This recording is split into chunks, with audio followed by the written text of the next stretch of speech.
Chapter 111, Lotus, 19. Translating novice. When I open my eyes again, the surroundings have turned into a sea of blood. The only survivors are cultivators. The entire Cheon-Seek city has crumbled, and all the mortals left nothing but white bones behind, their life forces rising into the sky and converging in the void. The area is filled with their blood. At least the cultivators seem unharmed, but the weaker Chi refining cultivators begin to vomit blood, and their dantians burst open, spewing out spiritual power and life force into the sky. Stop it. Cough, cough. I vomit blood and stand up. My whole body is aching. Looking around, Kim Young-hoon is spewing more blood than me, barely managing to stand. Didn't I tell you to stop? Despite my shouts and swinging my formless sword, the pure spiritual force and gang chi from my inner core are nearly depleted, causing the formless sword to disperse in the air. Yuan Li continues to activate the blood sacrifice formation without paying any attention to me, absorbing the life force of numerous mortals and the spiritual power and life force of cultivators into his blood spirit. Cough, cough. I continue to vomit blood. What about the others? Affected by the formation, even chi-building cultivators like Buk Jungho, Buk Hyangwa, and the Chongmun Ryong are staggering out from the rubble in the distance, also drenched in blood. We gather in one place. Is this the end? Nascent soul cultivator. Haha, there's no way we can beat that.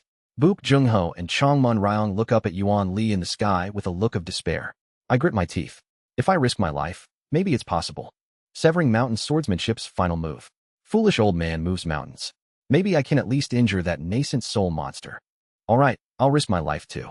Kim Young-hoon, wiping the blood from his mouth, speaks with a haggard face. His hands tremble as he touches his abdomen.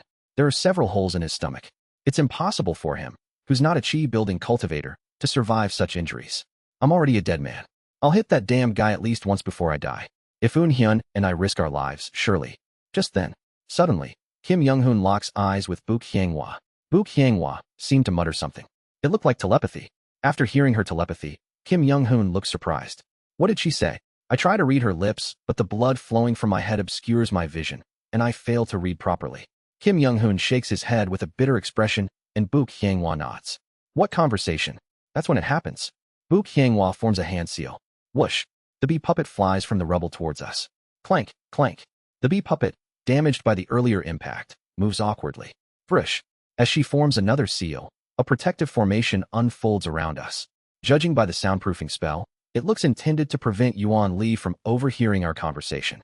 Yuan Li glances at us for a moment, but focuses back on the blood sacrifice formation without much care.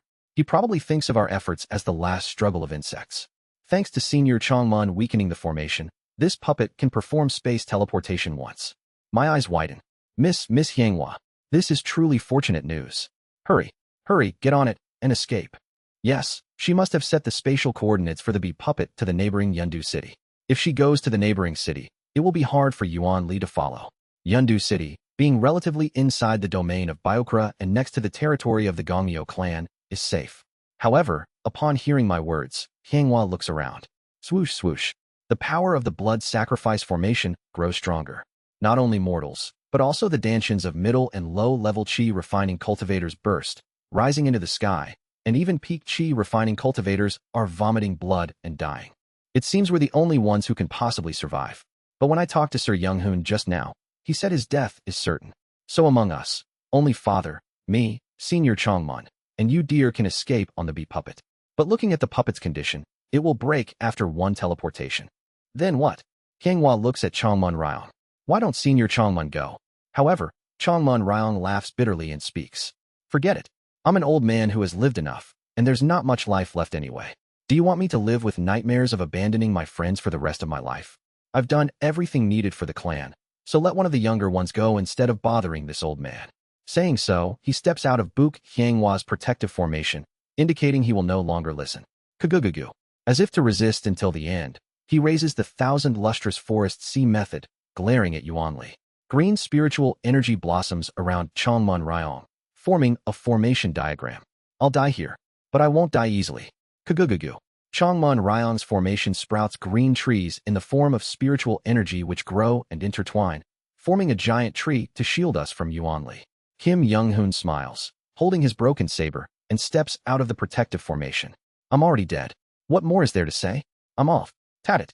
He activates all his remaining energy, climbing the giant tree made by Chongmun Ryong with his surpassing radiant saber. The tree looks as if a golden bird has perched upon it. I too follow Kim Young-hoon out of the protective formation. But then, thud, Book Jung-ho and Book Hyang-hwa grab me at the same time. What are you doing? The two exchange glances, then smile and pull me back. Where are you going, son-in-law? It will be better for Orobioni to live. Don't talk nonsense. If Young-hoon and I risk our lives, we can at least wound Yuan Li. I heard it when Sir Young-hoon and I were exchanging telepathy. Book Hyang-hwa looks at me.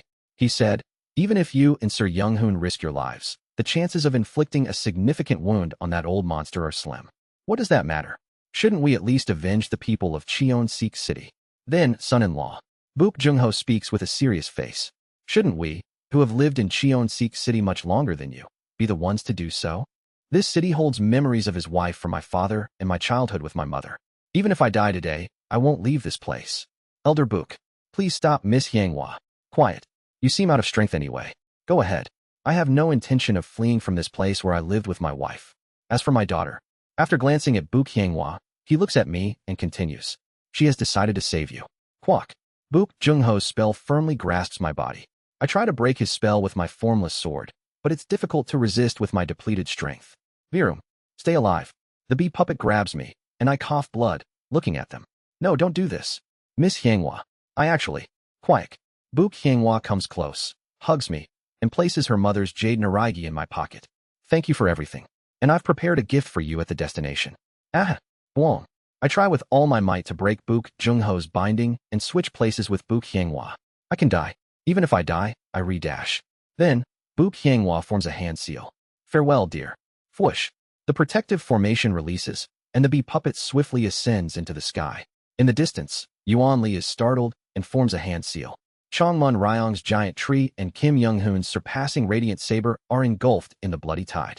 Book Jung-ho uses a white tiger-shaped magic artifact, and Book Hyang-hwa also starts countering with numerous magic artifacts from her storage device. Kim Young-hoon begins using Foolish Old Man Moves Mountains, and the remaining chi-building cultivators burn their lives as a last resort. The last scene I see is Book Hyang-hwa looking back at me. The bee puppet breaks through the void. Whoosh. Pshhhh. Ag. Boom. I fall in front of Yundu City in Biokra. The bee puppet shattered into pieces mid-teleportation. Cock. Krgh. Bleeding, I staunch my wounds and immediately begin circulating my internal energy, pouring it into my inner core. Kagugugu. My inner core absorbs the energy, rapidly filling with power. Trembling, I reach into the storage pouch Book Hyang-hwa had given me and pull out a few spirit stones. Whoom. I absorb the spirit stone's energy, rapidly recovering more spiritual energy. After a while, my strength somewhat recovers. Realizing I can generate a few gang spheres, I immediately stand up. I have to go. I have to return to Cheon-sik City. Just then, kagugugu.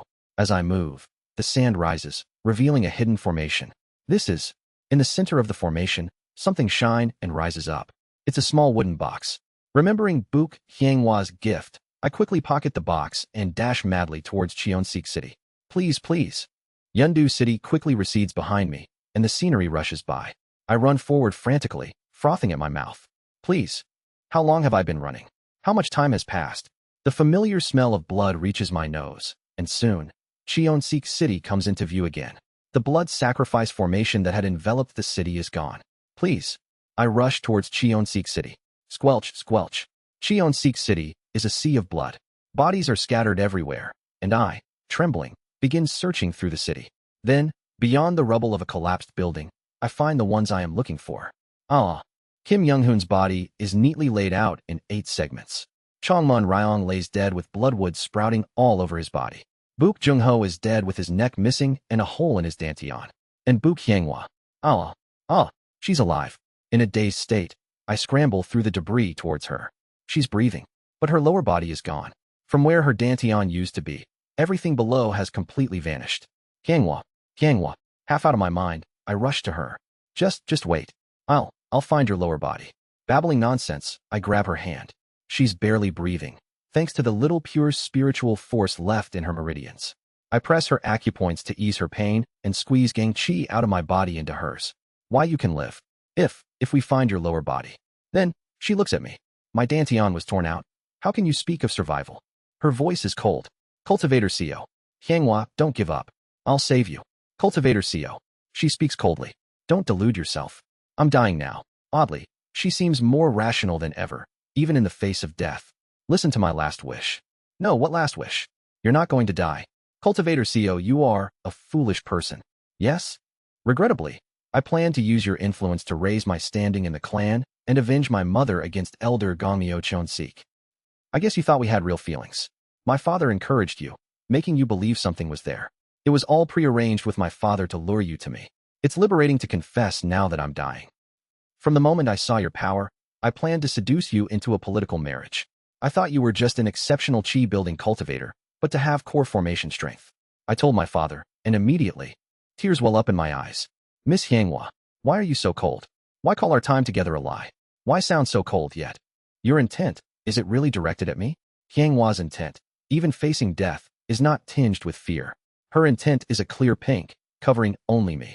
Through Hyangwa's intent, her heart speaks to me. You're too naive for a chi-building cultivator, Cultivator CO.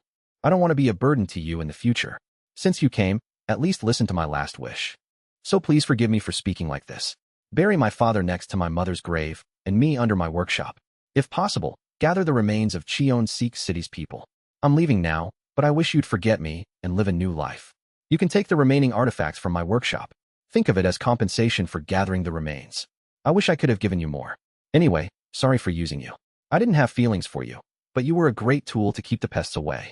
I'm sorry for saying this, but by saying this, I hope you forget me and find happiness with someone new. Why are you crying? Don't cry. There was much I disliked about you.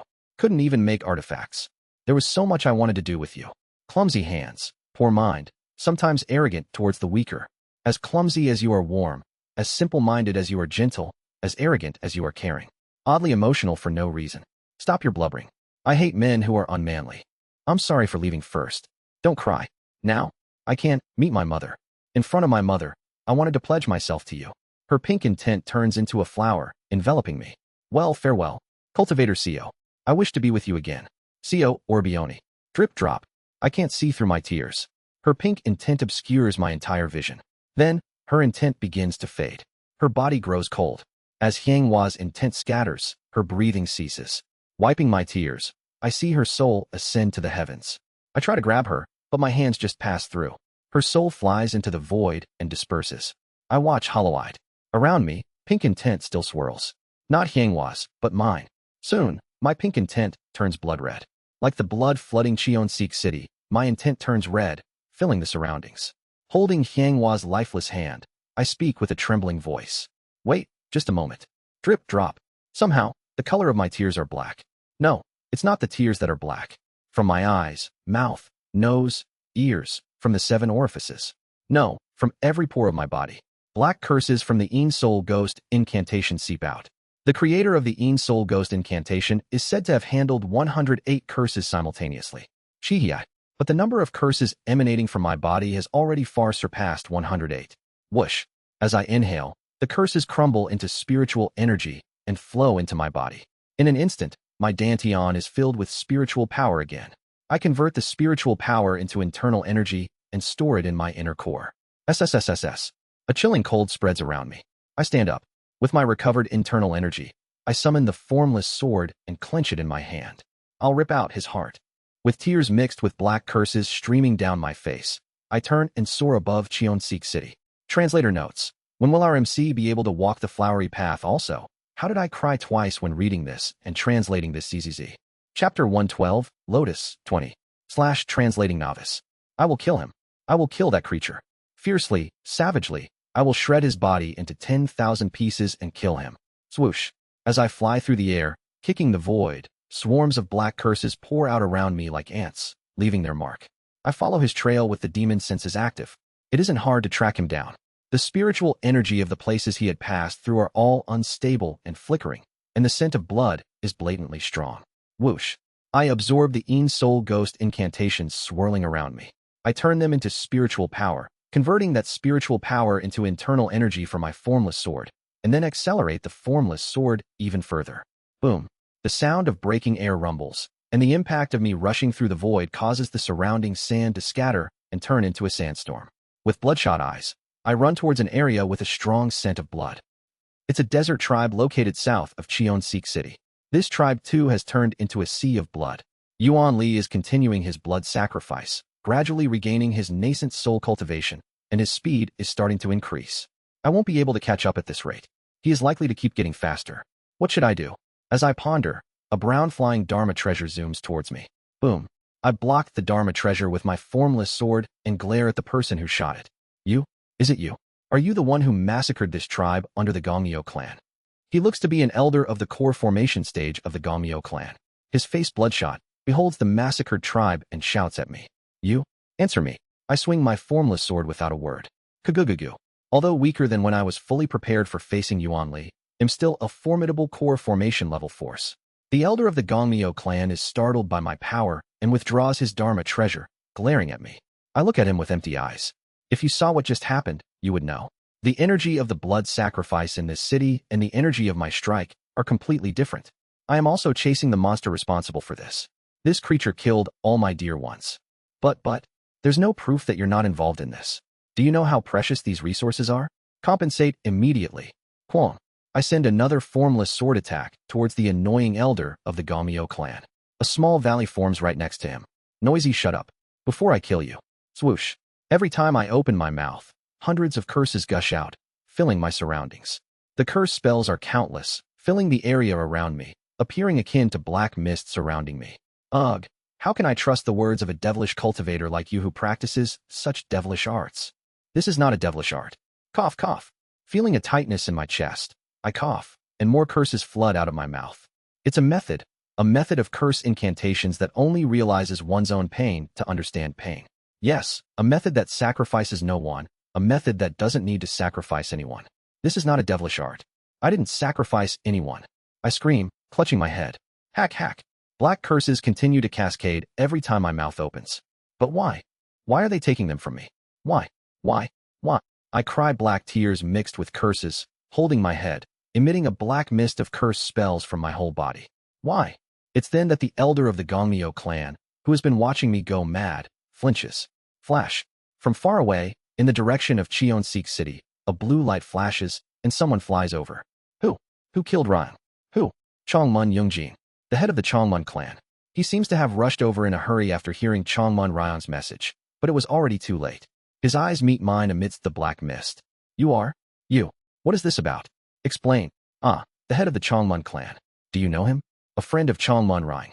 I suspect this person is the monster behind this massacre. That black thing. If that's not devilish arts, then what is? I will vouch for his identity. Ryong, who was in Cheonseek City, is also dead. This person was Ryong's friend, so it can't be him. Chongmun Yungjin vouched for my identity, and I explained the situation to him with empty eyes. So, you're saying a nascent soul old monster pretending to be of core formation in the heaven-treading desert has started this massacre now that the heavenly being seniors have ascended? I nod, and both Chongmun Yungjin and the Gongmyo clan elders' faces grow serious after hearing my explanation. The elder of the Gongmyo clan says gravely, "We must catch him. If what this person says is true, then this Yuan Li, the nascent soul old monster, is not only regaining his power by collecting his blood spirit, but also absorbing the lives of each city, becoming stronger than his original cultivation. Now is the weakest he will be. We must catch and kill him." But Chongmun Yungjin looks unwell. What do you intend to do? That nascent soul old monster is gradually regaining his nascent soul strength and becoming faster and stronger, while we can barely match up, let alone catch him. The elder of the Gongmyo clan takes out a communication device. I will contact the elders and clan head.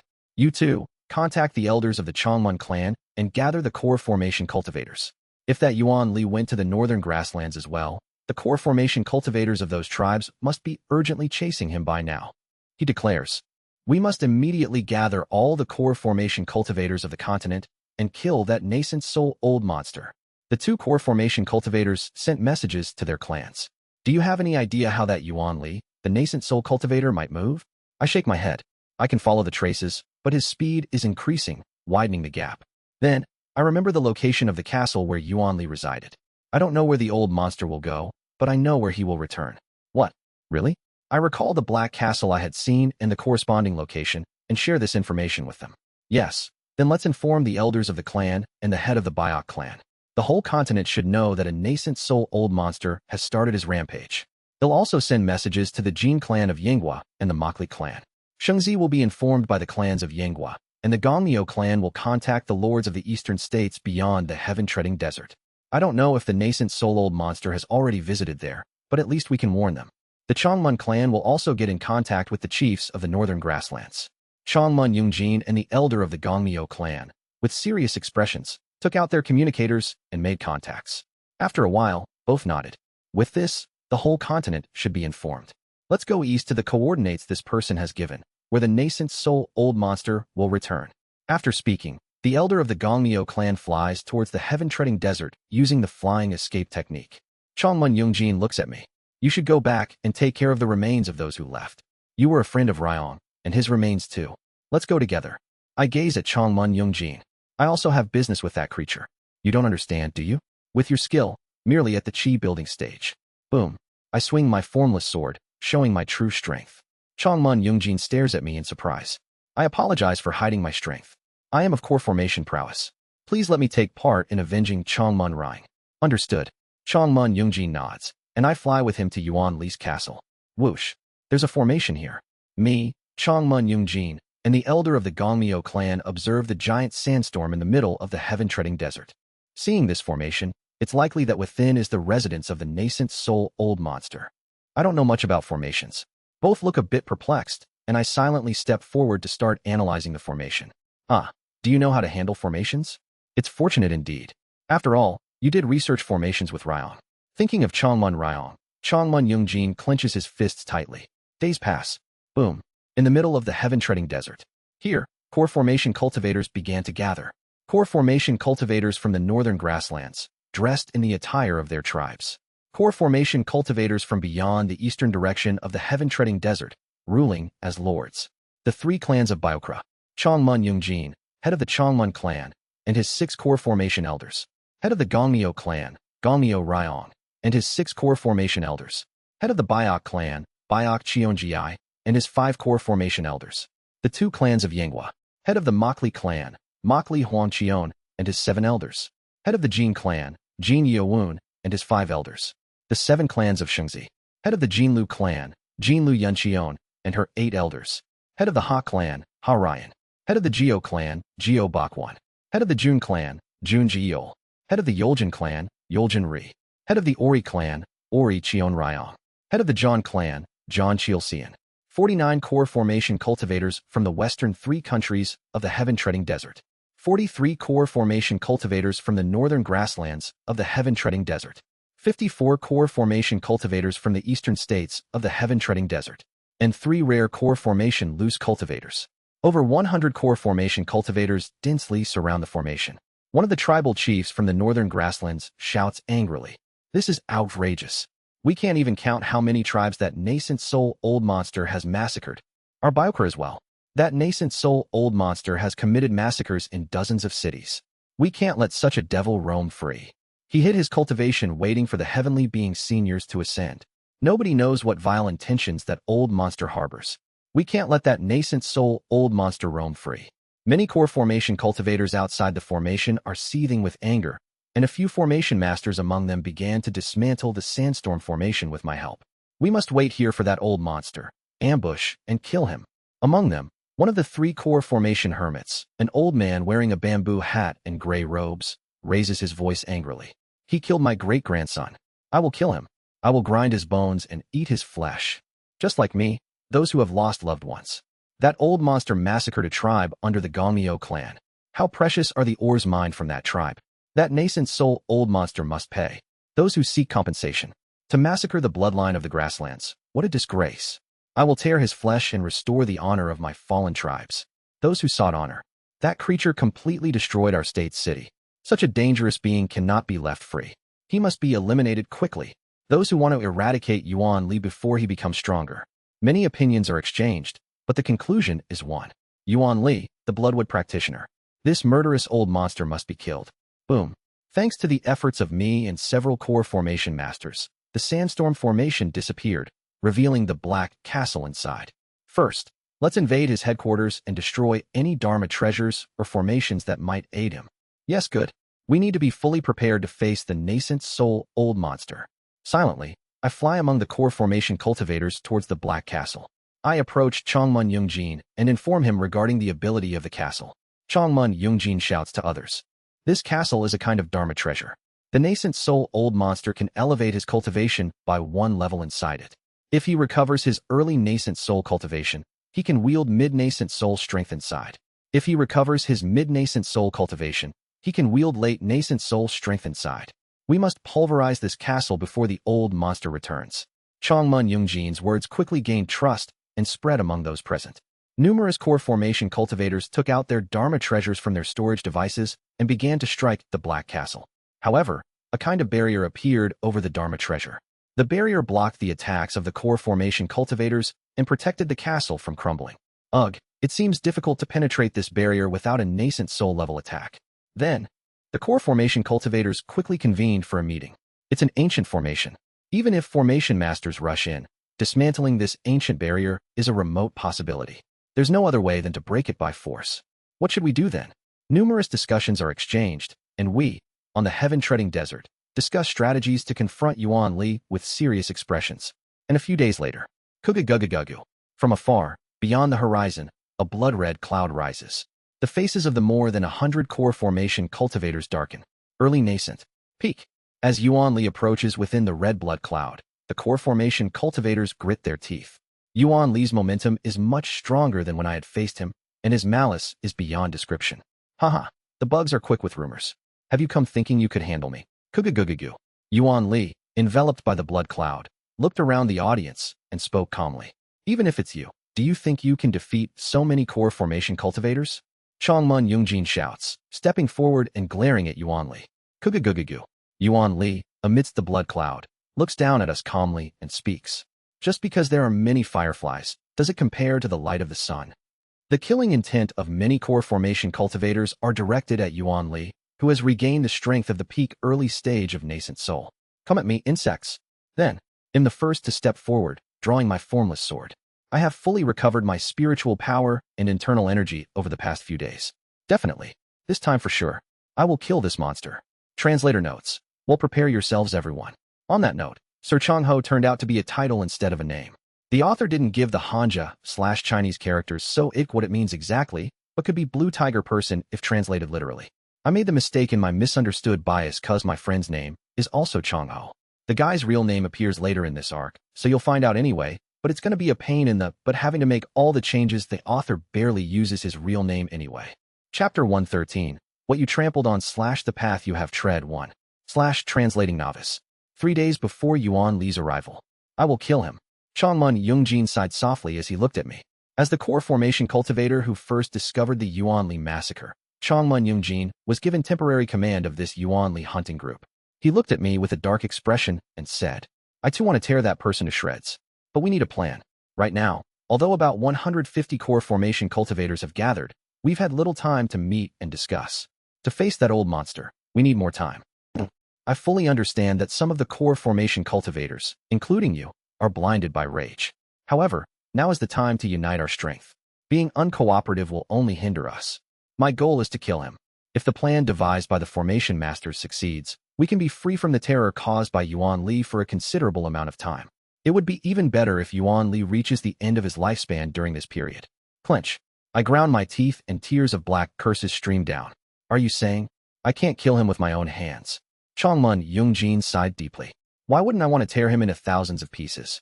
But if this plan fails, that devil will unhesitatingly unleash a massacre across the entire continent, just like we experienced. Right now, with not a single nascent soul cultivator among us, there will be no one to stop him. Please, for the peace of the entire continent, help us. Everyone gathered here must unite and participate in the plan. I looked at Chongmun Yungjin.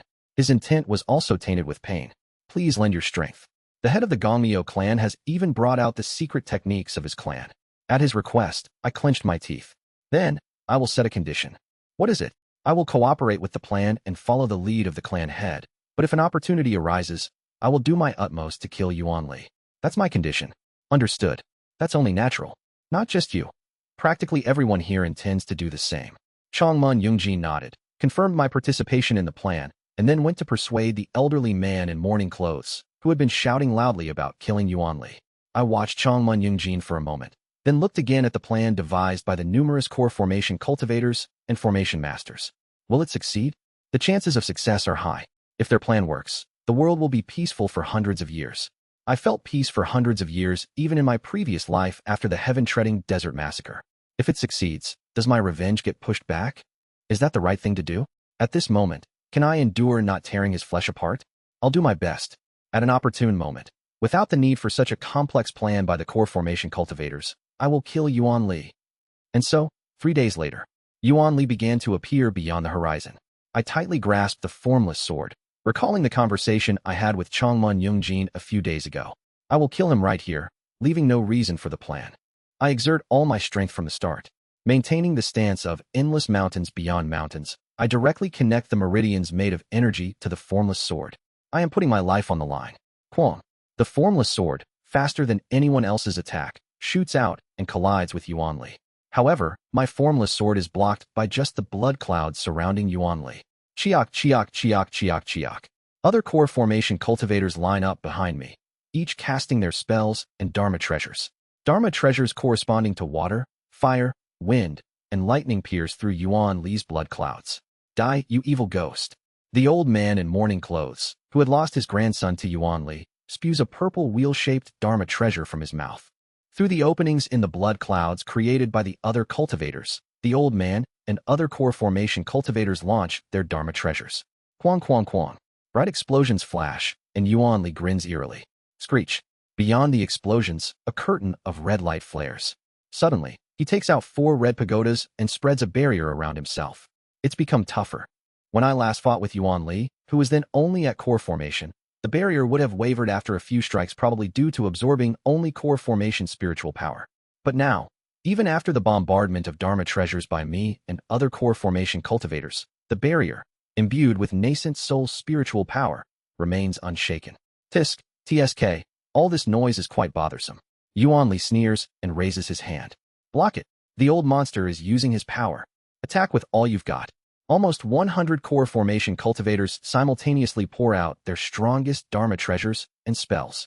The heaven and earth tremble, and the nearby desert melts into glass, while sandstorms spread in all directions. Quang. Due to the combined attacks of the core formation cultivators, a pit about 5 li, 2.5 kilometers, in diameter and 1 li, 500 m, deep formed. Whoosh. The landscape changes, and the earth rumbles. Kugugugugu. Beyond the explosion, blood clouds surge within. Ugh, insane. He's still not dead after that. Fear appears on the faces of the core formation cultivators. Yuan Li clicks his tongue, and the sound echoes in all directions. If I were just an ordinary early nascent soul, I might have been in danger. But alas, I am not just any ordinary early nascent soul, and moreover, you lot are lowly beings who couldn't even participate in the recent ascension, are you not? Shine. Inside the blood cloud, a bloody radiance begins to burst forth. Everyone, form up and prepare the formation. The old monster is about to use his spell. I shout in all directions, glaring at Yuan Li. For several days, thanks to the testimony of 2 survivors who barely survived Yuan Li in the northern grasslands, and including myself, the characteristics of Yuan Li's spells spread among all core formation cultivators. Thus, the core formation cultivators who heard our testimony knew somewhat about Yuan Li's spells and its power.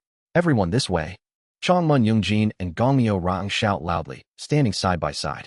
Numerous core formation cultivators join them, and they quickly arrange a protective formation they had practiced for the past days. It's a simple protective formation that lower-level cultivators learn. However, when core formation cultivators deploy it, their combined spiritual power forms an immense defensive force. Flash. Yuan Li's spell explodes.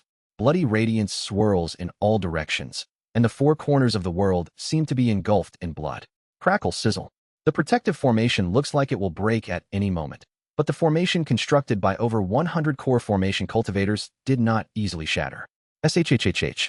After a while, the bloodlight subsides. Beyond the diminishing blood radiance, we can see Yuan Li preparing a spell of similar magnitude again. Attack again.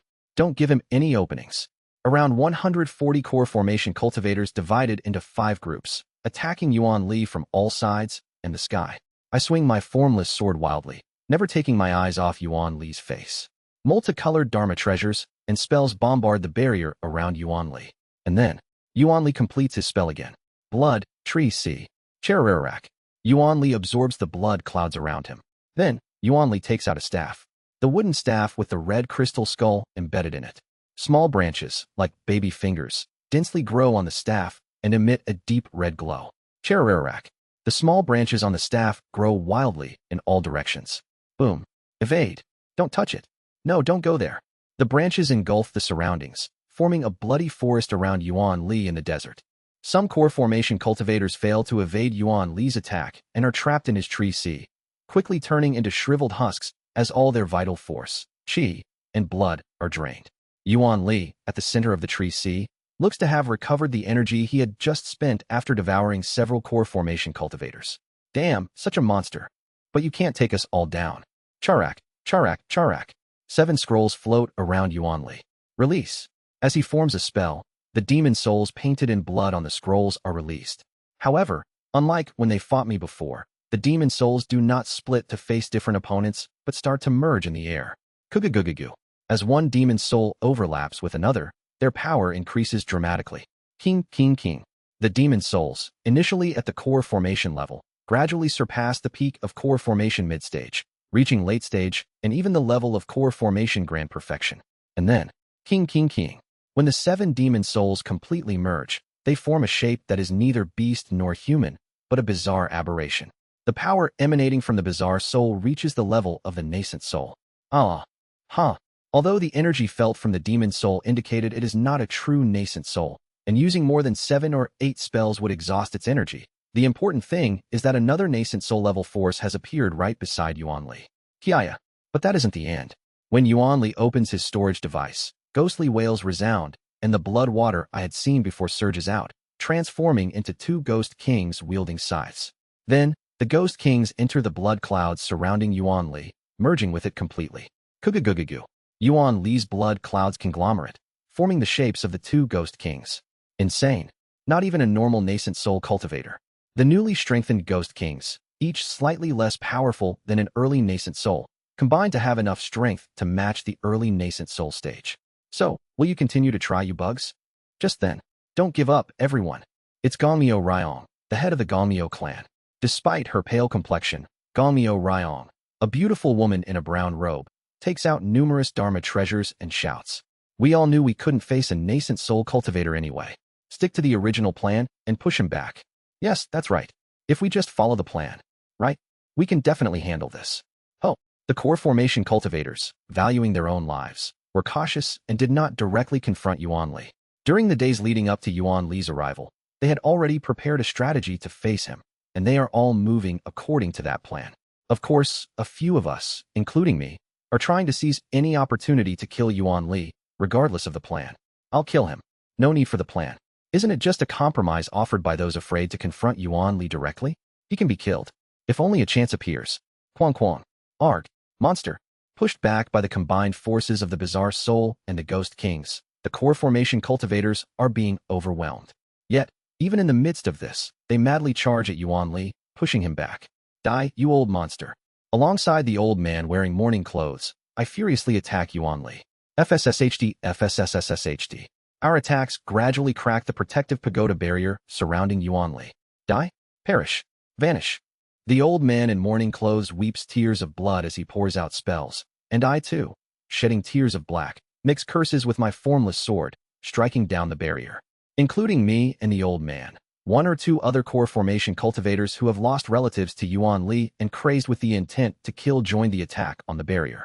And then, boom. With our combined attacks, the pagoda barrier finally breaks. Push forward. Chongmun Yungjin roars from the back. Elders from the Chongmun clan, seeing the breach in Yuan Li's barrier, charge towards him. Quang.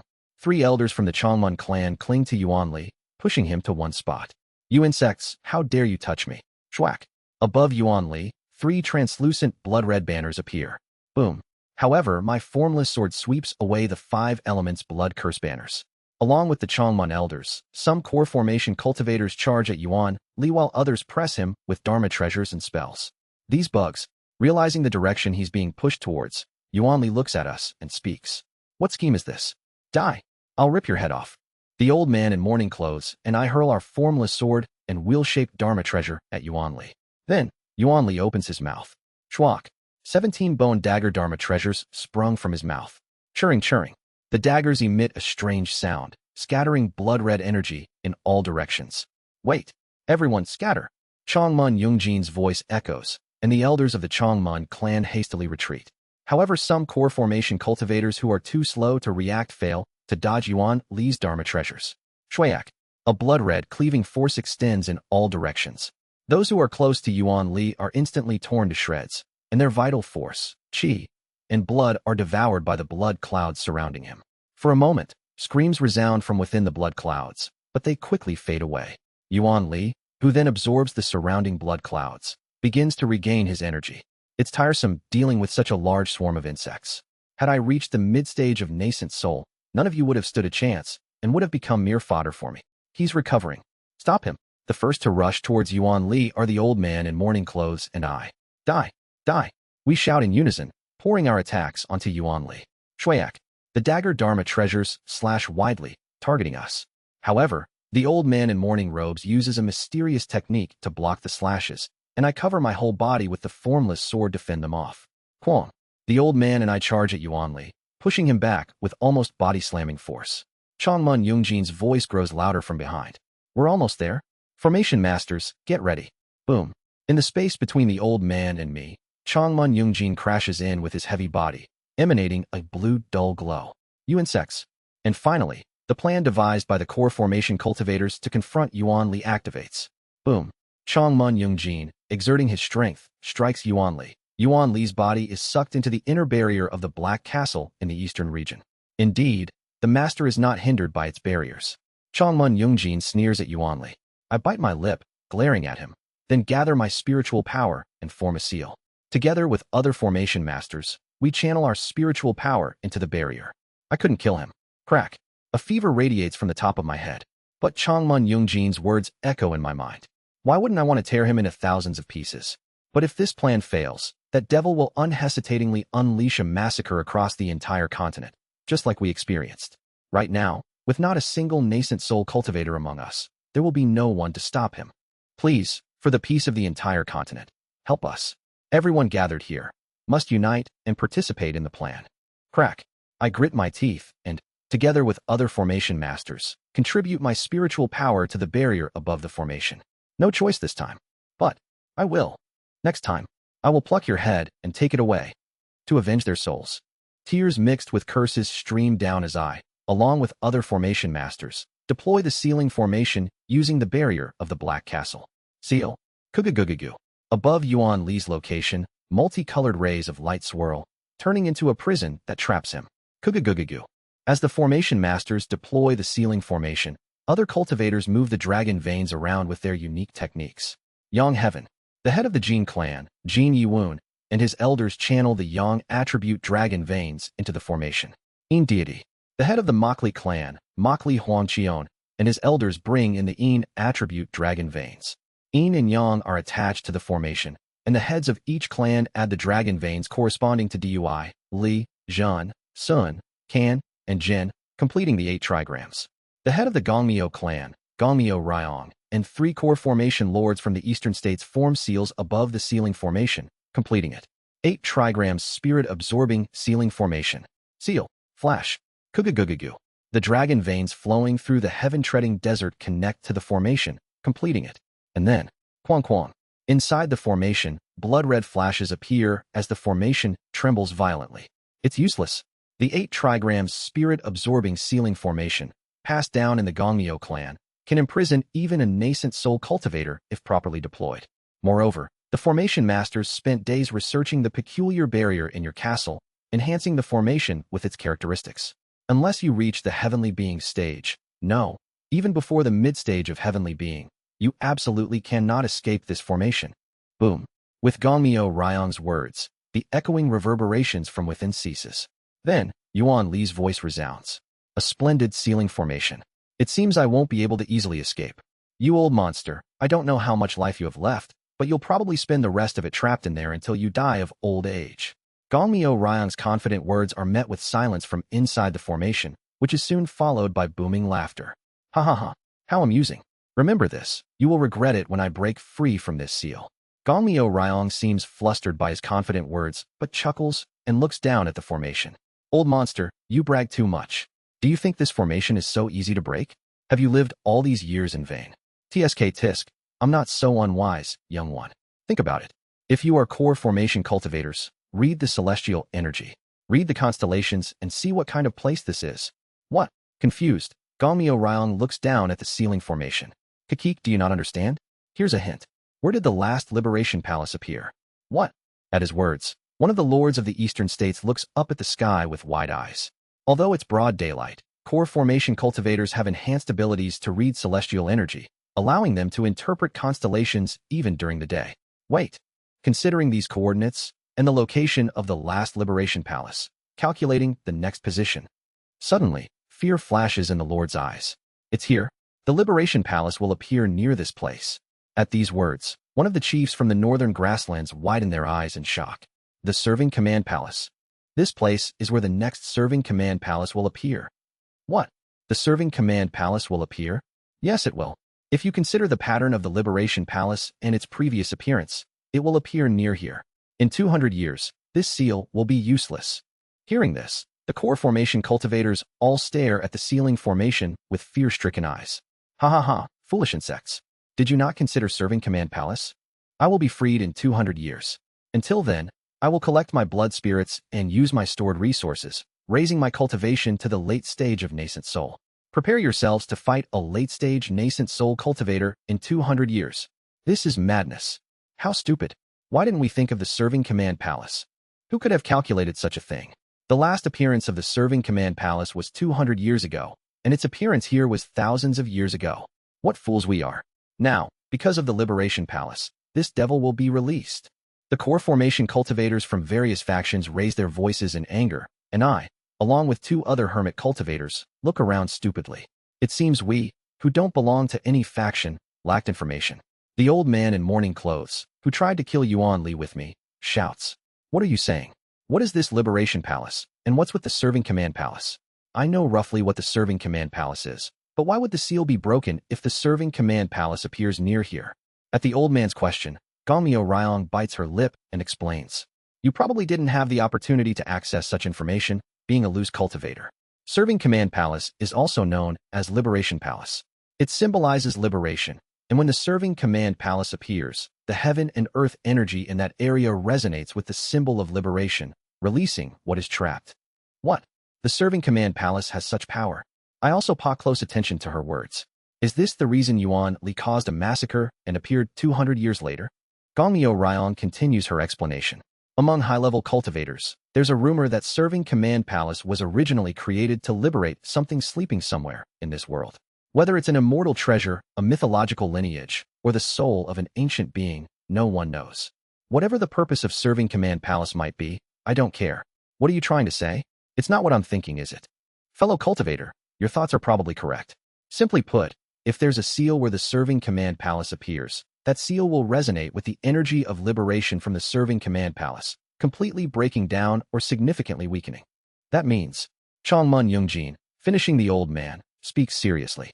It means that this old monster will be released again when Serving Command Palace descends in 200 years. Color drains from the faces of numerous core formation cultivators. Amidst their fear, Chongmun Yungjin shouts. Listen, everyone. All eyes turn to him. There's no need to tremble in fear. This might be a blessing in disguise. What do you mean, Chongmun clan head? When the old monster started his massacre, core formation cultivators from all over the continent urgently gathered to confront Yuan Li. Surely, not everyone was in their best condition, right? Yes, that's right. Indeed. I had to rush out of my alchemy session when I heard a nascent soul old monster is on a killing spree. I couldn't show my true strength. Chongmun Yungjin continues. 200 years might not be a long time for us, but it's certainly not short either. Even if all the geniuses of the continent ascended with the heavenly being seniors, only those with the potential to reach nascent soul did so. There are still plenty of talents with the potential to reach core formation. Over the next 200 years, we can cultivate more talents, increase the number of core formation cultivators, and prepare thoroughly. Just as we trapped this old monster with just a few days of preparation. With 200 years of preparation, we can capture even a late-stage nascent soul old monster, or even a nascent soul at grand perfection. His words gradually brighten the expressions of the core formation cultivators scattered around. In 200 years, we will prepare for that time to capture this nascent soul old monster. Of course, if the old monster dies of old age within 200 years, all the better. But if not, we have talents to nurture and a future to look forward to. We can prepare even more. As he speaks, I finally begin to grasp the full extent of what I had been wondering about through my repeated returns. Remembering the massacre in the heaven-treading desert that occurred this time, let's prepare for the great war with the old monster in 200 years. 10th year of regression. Due to a small butterfly effect caused by the actions of the Mad Lord, the heaven-treading desert massacre was brought forward by decades. As a result, the entire continent began to prepare for the war against Yuan Li, the Bloodwood practitioner, which would take place in 200 years. Translator notes, extra donated chapter by Dangiskin, a sexy cow, and Muhammad Khalid. Thanks for the support. The original title in Korean has 2 different meanings, hence the reason for the 2 chapter titles. Chapter 114, What You Trampled On / The Path You Have Tread, 2. Discord / Translating Novice. Ha, let's see you try. I'll be waiting. You better make it fun for me 200 years from now. From within the barrier, Yuan Li mocked us and concealed his presence. First, we can't discuss our plans in front of the old monster. The leaders of each force should return to their domains and start preparing for the heaven-treading desert massacre and the Great War 200 years later. Chongmun Yungjin spoke, and one of the lords of the eastern states wrapped in white bandages shouts at us. And cultivators at the core formation stage from all over the continent should gather again next time to prepare for the meeting. Let's decide when to meet again. Following his words, the core formation cultivators, who have been murmuring for a while, began to gather opinions. Among them were core formation cultivators, including myself, who have lost relatives. The old man in mourning clothes stood next to Yuan Li's castle with an empty expression. After a while, the time and place for the core formation conference was set. 10 years from now, the location will be the northern grasslands, easily accessible to cultivators from the divided states of the east and the countries of Shungzi, Yinghua, and Biokra in the west. It's the village of the first tribe in the grasslands massacred by Yuan Li.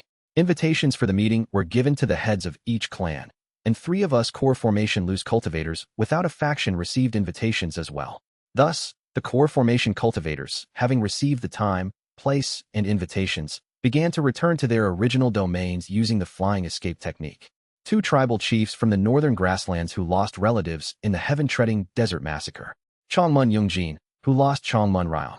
The 3 loose cultivators, and me. Even after all the core formation cultivators left, we remained glaring at the Black Castle. 2 of the hermits, after a while, suppress their anger and leave in different directions, but the old man in mourning clothes and I, along with Chongmun Yungjin, stay until the sun sets. Staring intently at the Black Castle, we finally turn our heads when the moon reaches its zenith. I will go now. I need to collect the remains of Rhine. I'll join you. As soon as the word remains was mentioned, I suddenly came to my senses and looked towards Biokra. Chongmun Yungjin says to the old man in mourning clothes, Sir Wu Riang, do you not have remains to collect as well? It's meaningless to keep glaring at the old monster. Let's retreat and plan for the future. It doesn't matter. The old man, Wu Riang, grits his teeth and says, my great-grandson and his wife weren't killed in this massacre. They were murdered about 10 years ago, and I've been wandering the continent since then, unable to find the beast. Seeing the devilish arts left by the old monster in this massacre, I'm sure he was the one who killed my great-grandchildren. I already collected their remains 10 years ago, so don't worry about me and go. Understood. I read the intent emanating from him and ask, you must have cherished your descendants greatly. Suddenly, he turns to look at me. He's about to say something, but after seeing my empty eyes, he's startled and asks back, who did you lose? My lover, my teacher, my friends, and my neighbors. I see. My great-grandson. He was the one I cherished the most. I might not know how you feel, and you might not know how I feel, but perhaps we are feeling something similar. Drip, drip. Tears mixed with blood falls from his eyes as he grits his teeth. It might take hundreds of years, but I want to tear him apart and pickle his flesh. He glares at Yuan Li's trapped castle again and speaks. Go ahead and collect the remains of those who were lost this time. I will leave tomorrow. I'll suppress this anger and look forward to the day we kill him together. Chongmun Yungjin and I look at him for a moment. Without a word, we leave him behind and head towards Biokra. It didn't take long to reach Cheon-sik City again. Whoosh. Cheon-sik City, having endured the desert sandstorm, is a mess. Duh. Blood is splattered everywhere inside the city, and the walls are riddled with holes. The city gates have collapsed, and only the walls, barely holding their shape, indicate that this place was once a city. Inside, the scene was still tragic. The bones of numerous mortals and cultivators lay scattered everywhere. Chongmun Yungjin and I go to where their bodies lay. Kim Young-hoon, neatly divided into 8 parts. Book Jungho, with his neck missing and a hole in his dantian. Changmun Ryong, with bloodwood sprouting all over his body. Book Hyangwa, missing her lower body. Their remains, exposed to the dry air of the desert for several days, had partially decayed and then dried out, preserved in that state. Changmun Yungjin silently approaches Changmun Ryong's remains and begins to carefully remove the bloodwood that had sprouted from inside his body. I first approach Kim Young-hoon and gather his 8 separated remains. His inner core is gone. As I reassembled his body, I saw that Kim Young-hoon's dantian is also pierced and his inner core missing. I then wander around looking for Book Jungho's head and Book Hyangwa's lower body. I found a piece of flesh that looks to be Book Jungho's neck, but Book Hyangwa's lower body is nowhere to be found. Reluctantly, I took only Book Jungho's neck and placed it back on his body. I observed their expressions. Kim Young-hoon's face bore a look of regret, but somehow, Book Jungho, Book Hyangwa, and Changmun Ryong died with peaceful expressions, as if they completed what they had to do. I should go now. Changmun Yungjin, having removed all the bloodwoods from Changmun Ryong's remains and gathered his body, speaks to me while holding him. If you wish to attend Ryong's funeral, come to our main house in a month. I know you were Ryong's friend, so I'll welcome you. Understood. Changmun Yungjin, with a pained expression, holds Changmun Ryong's remains and flies away with a dull glow. I look around. Skeletons and bodies scattered in every direction. Dried bloodstains. And the bodies of those who had died, emaciated and twisted. Lastly, the body of Book Hyangwa, whose lower half is completely gone and couldn't be found. Shaking, trembling. I clench my teeth and my hands tremble. I extend my consciousness around, searching for any souls that might have remained in this place. Everyone here had suffered a wrongful death, so I wondered if any had become vengeful spirits. But there is not a single soul left, not even amongst the powerful cultivators, let alone the mortals.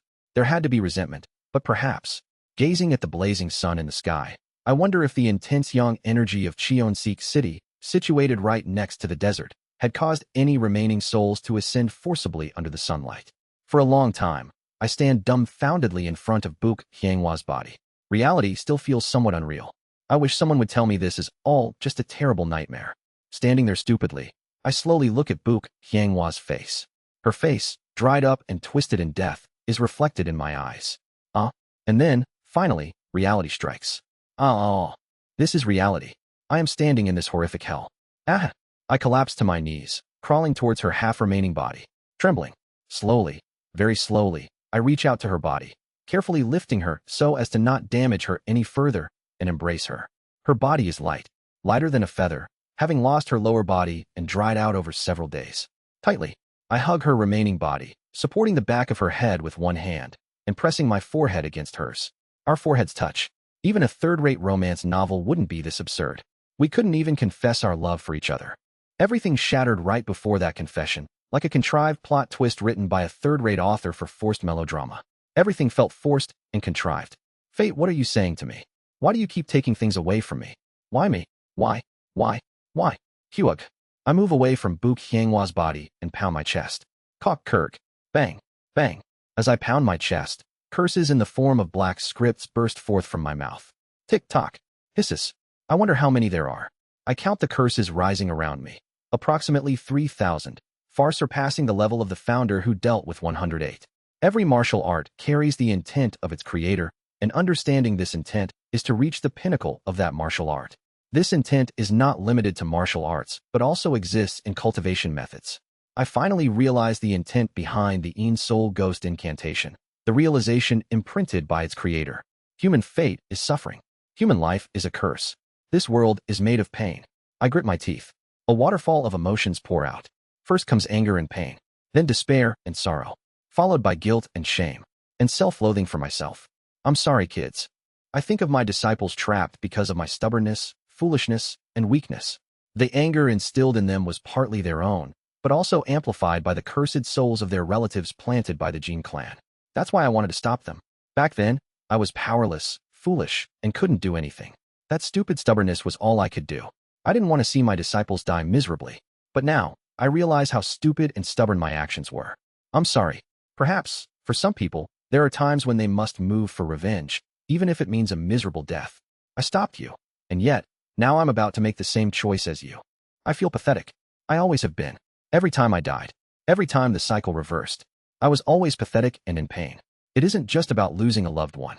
Now, Because of Buk Hienghua's death, I face all the pain and wounds I had forgotten, sealed by my life up until now. Holding her body as carefully as a glass craft, I lament. I vow. The blood around me has dried and turned black. The smell of blood is faint, dispersed by the sandstorm. But around me, my domain of consciousness is dyed in blood red. It seems like the scent of blood faintly reaches my nose. I'll kill him, extract his golden core, crush it, pull out his nascent soul, tear it apart. Surrounded by black curses and red intent, I tightly embrace Buk Hienghua's body, clad in white. I'll tear off his limbs, scatter them in the 4 directions. I feel like there is a hole in my chest, a hole filled with pain to the point of numbness. I'll rip apart the rest of his body, feed it to the dogs. The evening glow falls over Cheonseek City. The area around Cheonseek City is submerged in a red sunset, turning everything crimson. Our shadows stretch long towards the heaven-treading desert. I'll leave only the beast's head to offer at your. I look at her, then around. Buk Jungho, Kim Young-hoon, Chongmun Ryong, who isn't here, and all the neighbors slaughtered in Cheonseek City. The old woman from the paper store, the owner of the sapling store, the guards of Cheonseek City, lovers, children, women, young men. And then, to those trampled by him. I'll burn incense in front of their spirits. I shout to someone, or perhaps to myself, swearing loudly towards the heavens. I vow, I will do this. Definitely, definitely. Tears of red and black mix and flow down as I vow revenge towards the sky. I stagger to my feet and slowly begin to collect the remains of others, burying them in Cheonseek City. Over several days, Cheonseek City became a giant cemetery.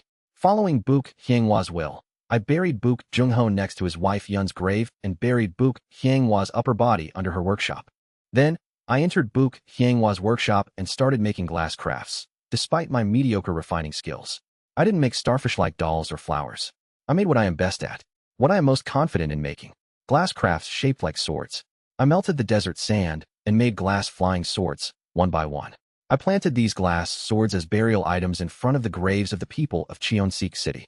In Biokra, it's a funeral tradition to place glass burial items for the deceased. Cheonseek City has thousands of glass swords planted in graves, and I finally place a glass saber in front of Kim Young-hoon's grave, creating a saber tomb. Thud.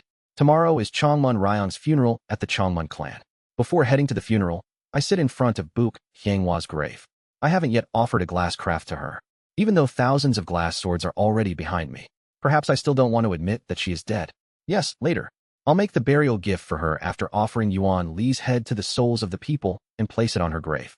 I hold the jade naragi she left for me to my chest and close my eyes. Tick, crack. Black tears run down my face. After a moment of silence in front of her grave, I take out the wooden box she left behind. Inside the box is not a Dharma treasure, but a blueprint for creating one. I read through the blueprint. Buk Hienghua had created a blueprint for a Dharma treasure that met all the conditions I had mentioned. The name of the Dharma treasure is Colorless Glass Sword. The material is common sand from the desert. The circuit is simple. It's a glass flying sword, the type she most often created with me. Chapter 115, What You Trampled On / The Path You Have Tread 3. Discord / Translating Novice. I spend a long time looking at the blueprint of the colorless glass sword, admiring the artwork she created. Even I, not well versed in magic artifacts, am awestruck by its artistic structure. It's a great Dharma treasure capable of enhancing the power of the formless sword to 100%. No, 120% of its potential. This is the blueprint of the Dharma treasure she left behind. As I read the blueprint, tears stream down my cheeks uncontrollably. I sit by the grave for a long time, crying, laughing, and mourning. Then, as night falls and before the next day arrives, I set out for the Chongmun clan to attend Chongmun Ryong's funeral. Chongmun Ryong's funeral is held in a grand manner. He was the pride of the Chongmun clan, known as a prominent figure of the Qi building stage. Being the nephew of the clan head Chongmun Yongjin, his funeral is conducted on a large scale under the clan head's direction. Numerous elders and senior members of the Chongmun clan, along with upper-level cultivators, gathered solemnly to witness Chongmun Ryong's entombment. I watched the scene from behind Chongmun Yongjin. No tears flow anymore. Suppressing the Een Soul Ghost incantation to prevent curses from erupting during the funeral is all I can do. Creak. His coffin is sealed, and Chongmun Ryong is laid to rest in the clan's ancestral burial ground. For a while, Chongmun Yongjin recites a eulogy, and I deeply engrave his death in my heart, determined to avenge him against Yuan Li someday. Chongmun Ryong's funeral continued for several more weeks. After it ended, Chongmun Yongjin gathered the clan's elder council and other members to discuss Chongmun Ryong's death, the heaven-treading desert massacre, and the Bloodwood practitioner Yuan Li. As a friend of Chongmun Ryong and a core formation level powerhouse, I was able to attend the meeting. Could it be for another reason? I ponder, watching Chongmun Yungjin unfold the formation Chongmun Ryong created in front of the elders. This has been a secret known only to the clan's elder council so far. But given that serving command palace will appear near Yuan Li's eastern vicinity in 200 years, it's time to speak up. Chongmun Yungjin begins. First, most of the valuable items in serving command palace have been taken by the heavenly being seniors. However, as the council knows, using Ryong's formation, it's possible to harvest the remaining longevity fruits inside. Thus, I propose a plan to enter the serving command palace before 200 years pass to harvest these fruits. Clearly, as the clan head, he has to consider everyone's interests. He looks at me cautiously and asks, Cultivator CEO, although Ryong's death is regrettable, we cannot let the formation you both created go to waste. Could you use the Nether Crossing ship to return to serving command palace? He asks cautiously, considering my feelings. However, as soon as I heard serving command palace, an idea struck me. Serving command palace. Serving command palace. Serving command palace. Serving command palace. As I repeat, serving command palace, like a madman, the core formation elders and Chongmun Yungjin look at me in shock. I can use serving command palace to catch Yuan Li. Yuan Li will enter serving command palace. He aims to destroy all its floors and seek the hidden serving command seal. Does the clan head remember? Serving command palace. What happens when you stimulate its golden order? Though my words are disjointed, Chongmun Yungjin understands, and his eyes light up. Are you suggesting bringing Yuan Li down to core formation level? That's right. I reply, my eyes bloodshot. I can catch Yuan Li. I can tear him apart and have a way to take revenge. But the method you're suggesting ultimately involves activating the serving command palace's formation, sealing the cultivation of everyone inside. It's not a long-term solution, and the cultivation restraint applies to everyone. If the old monster drops to the core formation stage, other core formation cultivators will drop to chi building. In the end, nothing changes. I grin. I can catch him. What? The method I've learned allows me to wield power even under serving command palace's restraint. That's how I endured the spatial pressure and escaped through the teleportation array like the clan head and Chongmun Ryong. After activating serving command palace's golden order and bringing down Yuan Li to the core formation stage, I'm confident I can kill him. At my words, Chongmun Yungjin is startled, and the core formation elders murmur among themselves. The chi-building elders of the Chongmun clan, unaware of our conversation, were puzzled expressions. Can you guarantee that? If you provide me with spirit stones, I can speak with Songjin and use the Nether Crossing ship to return to serving command palace and prove it. I remember the circuit Book Hyangwa had touched and how she did it, so I'm certain I can do it as well. Chongmun Yungjin, with a solemn face, looks around the audience. I can testify to Cultivator CEO's core formation capabilities. Chongmun Yungjin looks at me. If what you say is true, Cultivator CEO's role will be crucial. I am aware. If proof is needed, just give me spirit stones. I'll prove it any time. Chongmun Yungjin explains the situation to the elders and senior members, and after some discussion, we eventually decide to visit serving command palace again. Kugugugugu. Numerous flying escape techniques lit up the sky. This matter involved not only longevity fruits, but also the possibility of killing Yuan Li, a nascent soul cultivator. Other than Chongmun Yungjin, myself, and 4 core formation elders, 2 core formation elders remained to guard the clan. Chongmun Yungjin carried me on a flying artifact, matching the speed of the other elders' flying escape techniques as we headed towards the Black Wind Sea. Although the acceleration of the formless sword is fast and boasts greater speed in short distances than flying escape techniques, there's a significant difference in long-distance travel between the long-distance suited flying escape technique and the combat-designed formless sword. Therefore, even as a core formation level force, it's more stable for me to travel long distances in this manner on a core formation cultivator's flying artifact. First, once we enter serving command palace, we'll lay down Ryong's formation to fully grow and harvest the longevity fruits over 5 years. Then, after 5 years, we'll inform the other core formation cultivators of your plan and open serving command palace. Is that all right? I nod. If it means killing Yuan Li, anything is fine. All right then.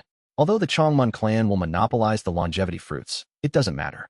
After all, my initial purpose for obtaining the fruits, Kim Young-hoon, is dead, torn into 8 segments. Shoo shoo shoo. The core formation elders of the Chongmun clan and I enter the barriers in the Black Wind Sea, where the Nether Crossing ship is located. Chua? As we penetrate the last barrier, the Nether Crossing ship appears, and sensing our approach, Songjin comes up on the ship, accompanied by, "It's been a while, Senior CEO." CEO Ran, dressed in a black robe, stands next to Songjin. Previously half-human, Half demon with scales across his skin, he now appears almost entirely human, save for the dragon horns on his forehead and a dragon tail at his back, likely related to the method taught by Song Jin. Around him swirls a sinister, devilish aura. He's reached the pinnacle of chi building. Furthermore, it seems he is on the cusp of reaching core formation. I nod in greeting, unable to speak a cheerful word in my current state. Song Jin, noticing my gaze, looks surprised and glances around at us. 5 core formation cultivators, and me, a core formation level being, all with grave expressions. I do feel a bit sorry for leaving you all behind in Serving Command Palace last time. Silence. Changmun Yungjin breaks the silence. We're not here to discuss that matter, senior. It's just that the current situation in the continent is chaotic, hence the serious demeanor. We hope there's no misunderstanding. In that case, Song Jin coughs awkwardly and glances at me before speaking to Changmun Yungjin. By the way, what's happening in the continent? I've read the stars, and there's a major upheaval in the celestial energy. Although I don't know the details, I can tell something significant is occurring. At that, I speak up. The Bloodwood practitioner Yuan Li. That old monster regained his nascent soul cultivation and committed a tremendous massacre near the heaven-treading desert. All my dear ones died in that massacre. What? Song Jin looks at me in shock. Bloodwood practitioner? That guy reached nascent soul? He was deemed a dying core formation cultivator when the various sects and tribes assessed his potential and was thus left alone. He was deceiving everyone. He had already reached the nascent soul stage but then divided his soul into something called a blood soul, scattering it near the heaven-treading desert. I continue with a listless look in my eyes. In the massacre orchestrated by him in the heaven-treading desert, cultivators at the core formation stage from across the continent came forward to seal him. However, 200 years later, the appearance of Serving Command Palace at the site of his seal has prompted all factions to prepare for a grand war with the nascent soul cultivator. Hearing my words, Song Jin looks at Seo Ran. Damn, of all things, reaching the nascent soul stage and a danger to my disciple? It's driving me mad. I look at Song Jin and Seo Ran with listless eyes and ask, my intent turning red again. Why is he a danger to Taoist Seo? At the anger in my voice, not only Song Jin but also the elders of the Changmun clan flinch. Pointing at Seo Ran, Song Jin says, it's because of the blood demon suppressing sea light, a devilish art he has mastered. It specializes in the water attribute, particularly drawing the true blood of sea demon beasts to maximize his physical regeneration. He can also refine and control the souls of demon beasts using this art. The most compatible with his blood demon suppressing sea light are the sea dragon tribe. Worry fills his eyes as he looks at Seo Ran. It's a tale known only to a few, but Yuan Li once hunted a core formation sea dragon from the sea dragon tribe. Sea dragon King Seo Huiol chased him for 3 days and nights, admonishing him, and mercifully forgave Yuan Li after retrieving the sea dragon's soul and corpse. Seo Huiol is compassionate, but too soft. If it were Black Ghost Valley, anyone who harmed our disciples would have had their soul extracted and refined into a ghost. Retrieving the soul and corpse of the sea dragon. I recall the soul of a blood dragon among the 7 souls Yuan Li had controlled, which resembled a sea dragon. If Seo Huiol retrieved it, why does Yuan Li still have the soul? Anyway, with Seo Huiol gone, Yuan Li won't need to worry about the Sea Dragon King's eyes. There's a high chance he will target Seo Ran to cultivate blood demon suppressing sea light. Seo Ran's half-dragon blood is from royal lineage. Yuan Li, knowing the value of that blood, will be desperate to get it. Song Jin crosses his arms, looking worried. Changmun Junjin then speaks. Indeed, given Yuan Li's nature to drench the entire continent in blood, core formation cultivators have united to stop his return in 200 years. We've come to seek your guidance in devising a plan against him. Changmun Yungjin then explained the plan using Serving Command Palace against Yuan Li. So, the plan is to draw him into Serving Command Palace and kill him. Yes, that's right. It's risky. Song Jin expresses his concern. You might not know, but Serving Command Palace, also known as Liberation Palace, is not the main artifact. Yes? Confusion appears on the faces of Changmun Yungjin and the elders. What does that mean? Seems you don't know. The Serving Command Palace, crafted by the heavenly artisan, is originally a small cylindrical seal the size of a palm. The current Serving Command Palace is an enlarged palace built in the shape of that seal. Song Jin continues his explanation. The Serving Command Seal, also known as the Liberation Seal, was made before the appearance of the Ascension Gate. It bestows blessings for ascension, drawing the Blessed One's fate towards the upper realms, closing the distance. However, as a side effect of imposing the attraction of fate, the bearer of the Serving Command Seal will receive heavenly fate. Heavenly fate, you say? Yes. Core formation cultivators might not fully grasp the concept of fate, But as someone who has reached heavenly being, I am aware of the power of heavenly fate and must warn you. Luring him into Serving Command Palace to fight means there's a chance he might obtain the Serving Command Seal and gain the protection of heavenly fate. If that happens, unless there's a being with even stronger fate, no one can withstand the heavenly fate brought by the Serving Command Seal. Fate. Heavenly fate. Changmun Yungjin looks puzzled but nods in understanding. Though Songjin had fallen to the core formation stage, he is evidently a remnant soul who reached heavenly being, and his experience and authority are beyond Changmun Yungjin's. Hold on, but senior, that Serving Command Seal, we weren't aware of it. What are the chances he knows about it? As a Changmun clan elder asks Songjin, they realized the contradiction in their question. Just because they were unaware, it didn't necessarily mean the old monster who has lived longer than them wouldn't know. Indeed, Yuan Li is aware of the existence of the Serving Command Seal. Yuan Li knows about the Serving Command Seal. It's one of the pieces of information I obtained while surviving against him. I can't reveal my return, so I spoke vaguely, but it's enough to darken the other's expressions. However, I look at them and say, "So, are you planning to cancel the plan? If the issue is him getting the Serving Command Seal, just kill him before he can obtain it." I look around with a listless expression and continue. It seems everyone is skeptical since I haven't proven my strength under the restraint. Anyway, let's go to the Serving Command Palace, and he'll prove it first. Changmun Yungjin nods in agreement. Either way, regardless of Cultivator CO's situation, we need to harvest the fruits, so let's proceed. Kum. A Changmun clan elder places spirit stones in front of Songjin. We ask for your help, senior. Please use the Nether Crossing ship to go to Serving Command Palace. We need to head there for our own reasons. Well, with these spirit stones. After inspecting the spirit stones, Songjin activates the Nether Crossing ship again. Kugugugugu. The Nether Crossing ship rises. I look around with a listless expression and approach CO Ran. Daoist CO. Yes, Senior CO. Last time, you promised to fulfill one of my requests, right? That's right. I take out the space-breaking bead from my belongings. I have a request for Daoist CO. That is, teach me how to activate this. Chapter 116, What You Trampled on / the path you have tread for. Discord / translating novice. This is, CO Ran takes the space-breaking bead from me. After a moment, his pupils quiver. Where did you get this? Well, I hesitate for a moment and then tell him honestly. The Sea Dragon King instructed me to pass this Dharma treasure to Daoist CO. I was overtaken by greed and kept it for myself. I didn't hand over the space-breaking Dharma treasure to CO Ran. But the space-breaking bead was useless even when filled with spiritual power, apparently requiring some special condition to activate. I'm sorry about that. However, wait. CO Ran, holding the Dharma treasure, stiffens and says, "Please wait a moment." He puts the space-breaking bead into his sleeve and flies to the helm of the Nether Crossing ship to speak with Songjin. They seem to be having a conversation, and I could sense complex and nuanced intents flowing from the helm. After a while, the Nether Crossing ship arrived at Serving Command Palace in the void space. CO Ran continued talking with Songjin, still holding the space-breaking bead. I glance at them briefly and decide to discuss it again after returning from Serving Command Palace. Then I head into Serving Command Palace with the core formation cultivators of the Changmun clan. Before setting up the formation, everyone please wait. I signal to Changmun Yungjin and the elders, then head to the core of Serving Command Palace and fiddle with the part Bu Qianghua had manipulated, using the exact same method she did. Kugugugu. Pressure builds up throughout Serving Command Palace, and our spiritual power is sealed by one level. Kugugugu. My cultivation level dropped by one big stage. To others, I appear like a chi refining cultivator.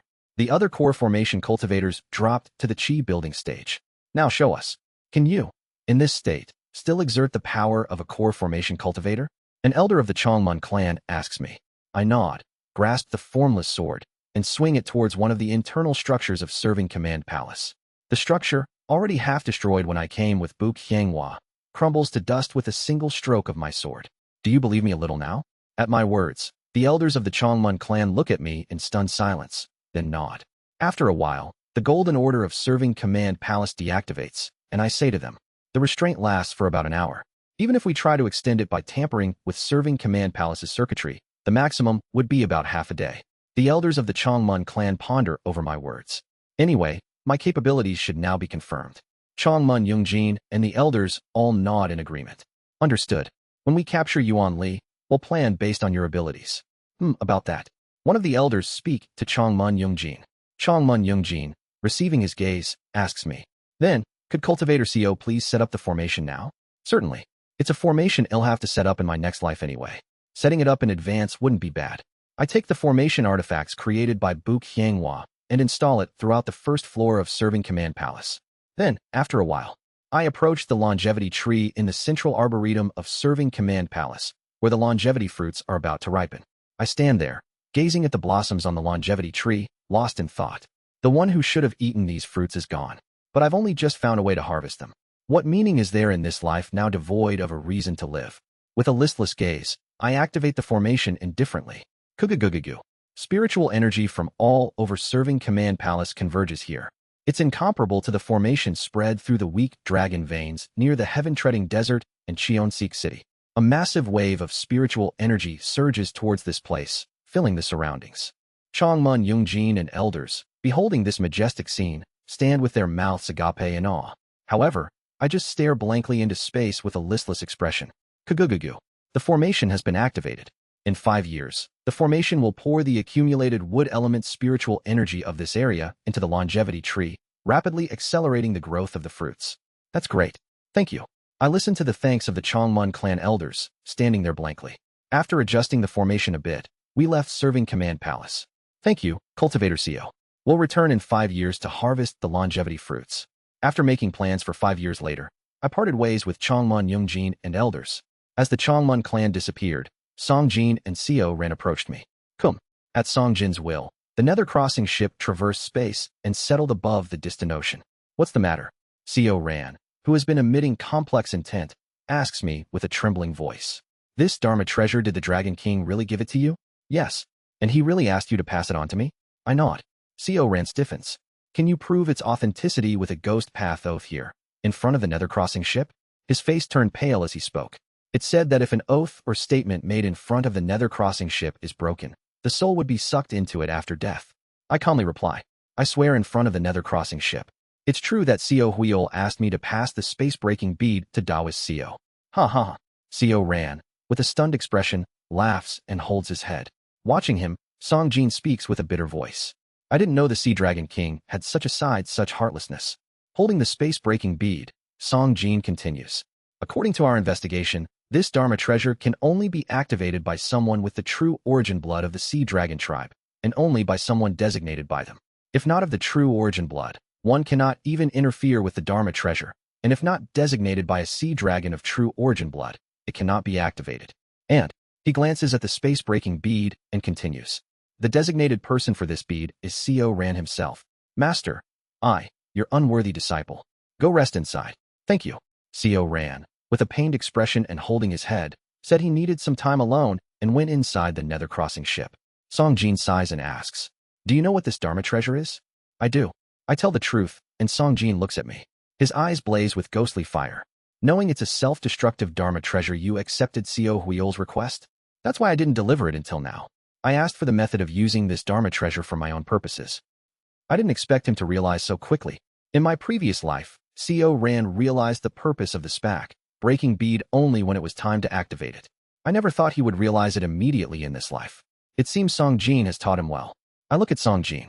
After locking eyes with me for a moment, he lets out a faint sigh. Thank you for not passing that Dharma treasure to my disciple. If it had been activated, the Nether Crossing ship would have crumbled, and I wouldn't have been able to teach my disciple and pass down the legacy of the Azure Ghost Valley. Songjin says with a bitter tone, looking at the space-breaking bead. It's nothing. By the way, I still have one more favor you owe me. Ah, that's right. Indeed. I speak to Songjin. I'll use my last favor. Please. Drip, drip. Just thinking about it, curses begin to erupt around me. Help me. Startled, Songjin flinches and stares directly at me. Help me take revenge. He seems to ponder. For that, ask Seo Ran.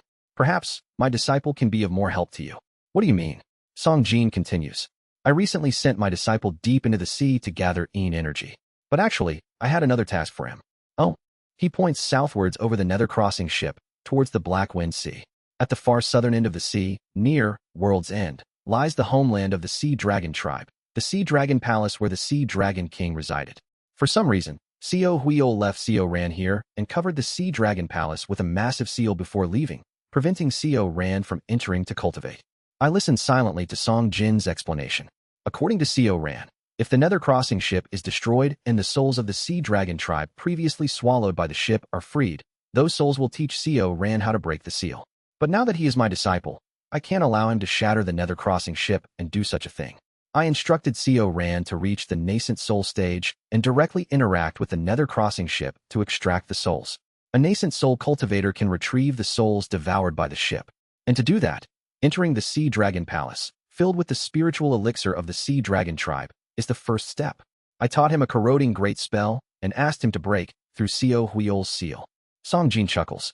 Whether he rescues the souls of the Sea Dragon tribe first and then enters the Sea Dragon Palace to enhance his skills, or vice versa, it doesn't matter. Co Ran agreed to do so.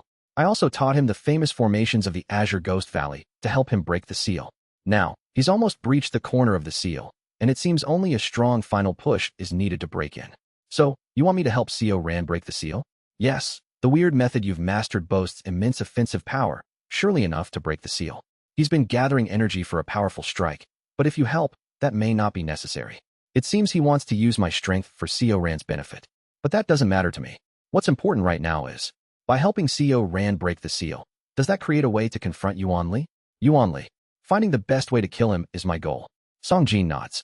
Even if Co Huiol's abilities are great, it's impossible for him to ascend with all the treasures accumulated over the long history of the Sea Dragon tribe without something equivalent to the Nether Crossing ship.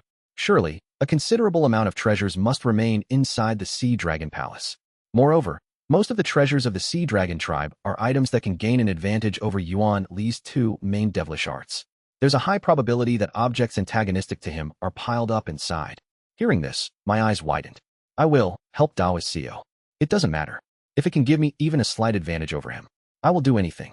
At those words, Songjin nods in satisfaction and enters the Nether Crossing ship.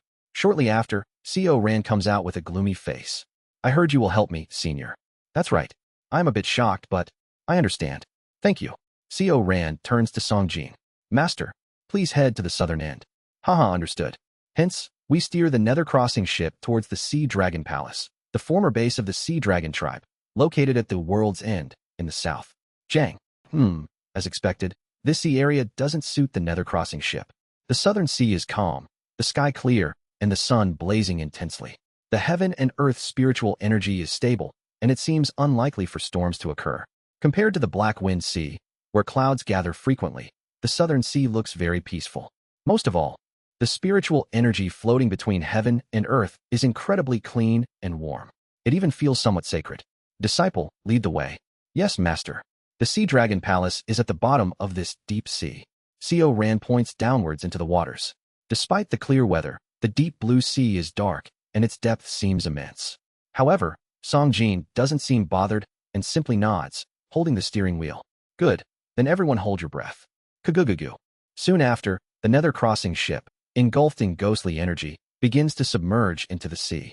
Such a variety of functions. Cha. I ponder this while observing the ghostly energy of the Nether Crossing ship repelling the water. The ghostly energy of the Nether Crossing ship seemed to be slightly consumed by the sunlight above the water's surface, but as it descended deeper, it absorbed the energy of the deep sea, replenishing its strength on its own.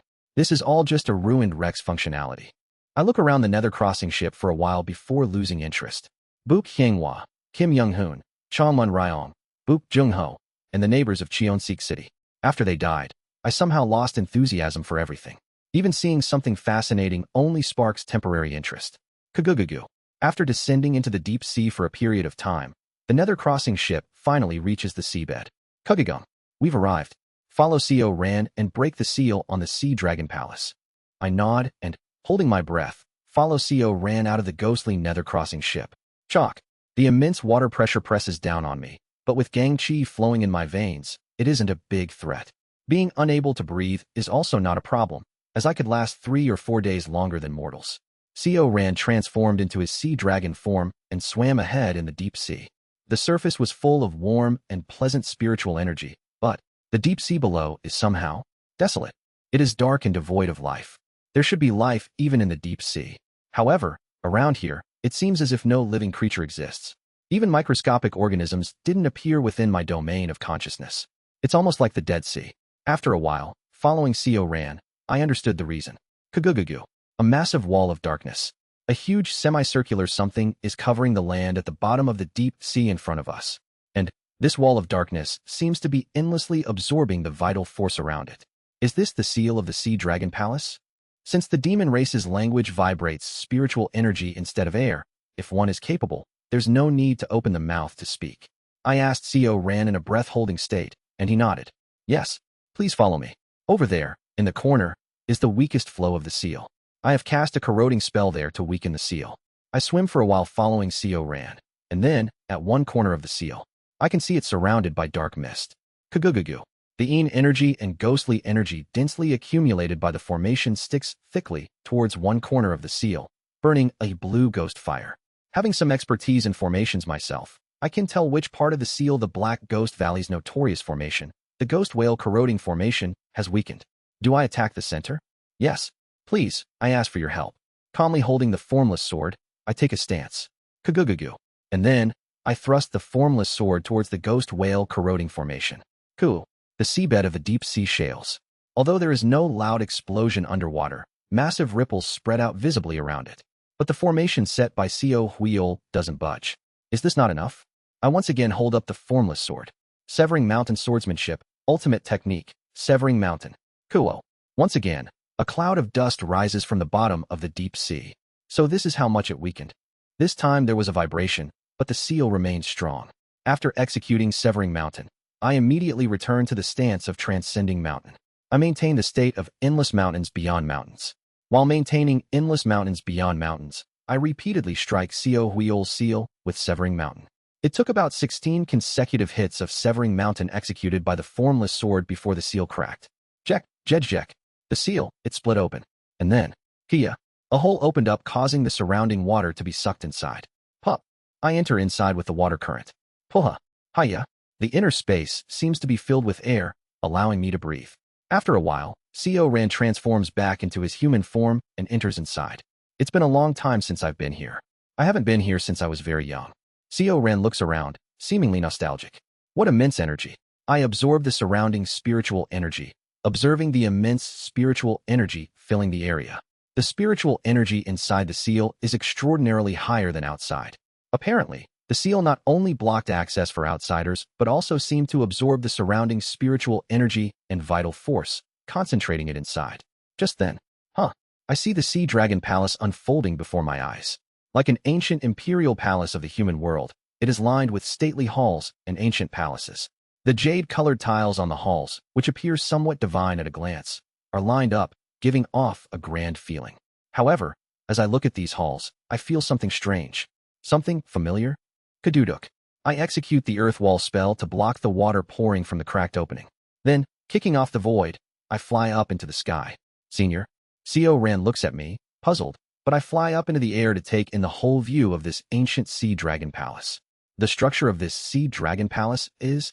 I have seen a structure resembling this Sea Dragon Palace before. Chapter 117. What you trampled on / the path you have tread 5. Discord / translating novice. This is definitely the overall structure of the Sea Dragon Palace in front of me, and the ritualistic formation I saw in the hidden room on the top floor of Serving Command Palace. Somehow, their structures overlap in my mind. After observing the Sea Dragon Palace for a while, I descend and ask Co Ran. Daoist Co, do you know anything about the construction of the Sea Dragon Palace? Oh, are you asking about the structure of the Sea Dragon Palace? Co Ran gestures in the air, softly touching the spiritual energy flowing around. As you are feeling right now, this Sea Dragon Palace always has a flow of auspicious energy and comfortable spiritual energy. I see. Indeed, the area where the Sea Dragon Palace is located always has a strange flow of auspicious energy, and I could feel a faint sense of sacredness. At the same time, absorbing the spiritual energy of the Sea Dragon Palace seems to clear my mind somehow. The Sea Dragon Palace itself forms a kind of ritualistic formation, and the Dragon King said that this formation is designed to awaken and clear the minds of the Sea Dragon tribe living here, maintaining their pure and composed state of mind. A formation for mental awakening? I recall the formation in the hidden room of Serving Command Palace. If the structures are almost identical, even if the effects are slightly different, surely the formation in Serving Command Palace is also related to the mind. I fall into doubt. Why? Is there a mind-related formation left in Serving Command Palace? What was the Sea Dragon King thinking? I'll have to ask Songjin later if he knows about this formation. Anyway, let's search the Sea Dragon Palace. Co Ran leads the way, looking around. This is the outer palace, with various complex formations, but once we enter the inner palace, there are almost no formations, so we can look for Dharma treasures or spiritual elixirs there. Understood. I followed Co Ran, breaking through the formations of the outer palace and entering the inner palace. The deeper into the Sea Dragon Palace, the more intense the auspicious and sacred energies seemed to become. My mind is becoming clearer. Gradually, my consciousness became clearer. What can be in this place? Co Ran and I decided to split up and search different parts of the Sea Dragon Palace. There are prohibitions everywhere. The outer palace had traps where if one steps wrongly, they fall into a maze-like formation. However, the inner palace had active prohibitions spread throughout. Each one is not easy to deal with. It takes 2 or 3 strikes with the formless sword to break them. But the presence of prohibitions means something valuable is hidden inside. Where should I start searching? Just when I'm wandering inside the inner palace. I suddenly find one hall among the many, uniquely without any prohibitions. This hall is among the larger ones, and though there are no prohibitions, ritualistic scripts are engraved all over, emitting spiritual energy. Clearly, it's no ordinary place, but strangely, this is the only place without prohibitions. I enter the hall, feeling something odd. Creak. Startled. As I opened the door and entered, I trembled at the strong smell of blood coming from inside. This place is. The inside of the hall is spacious. Along the edges of the hall are numerous bookshelves, and in the center, there is a large celestial map.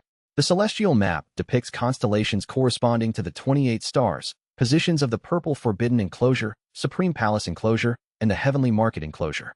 It also shows the sun and the moon embroidered on it. And above the beautiful celestial map, there's dried, scattered blood, giving off a chilling feel. What on earth is this? Moreover, while the bookshelves along the edges are intact, there are no books inside, only heaps of black, burnt charcoal. The bookshelves were all charred as if.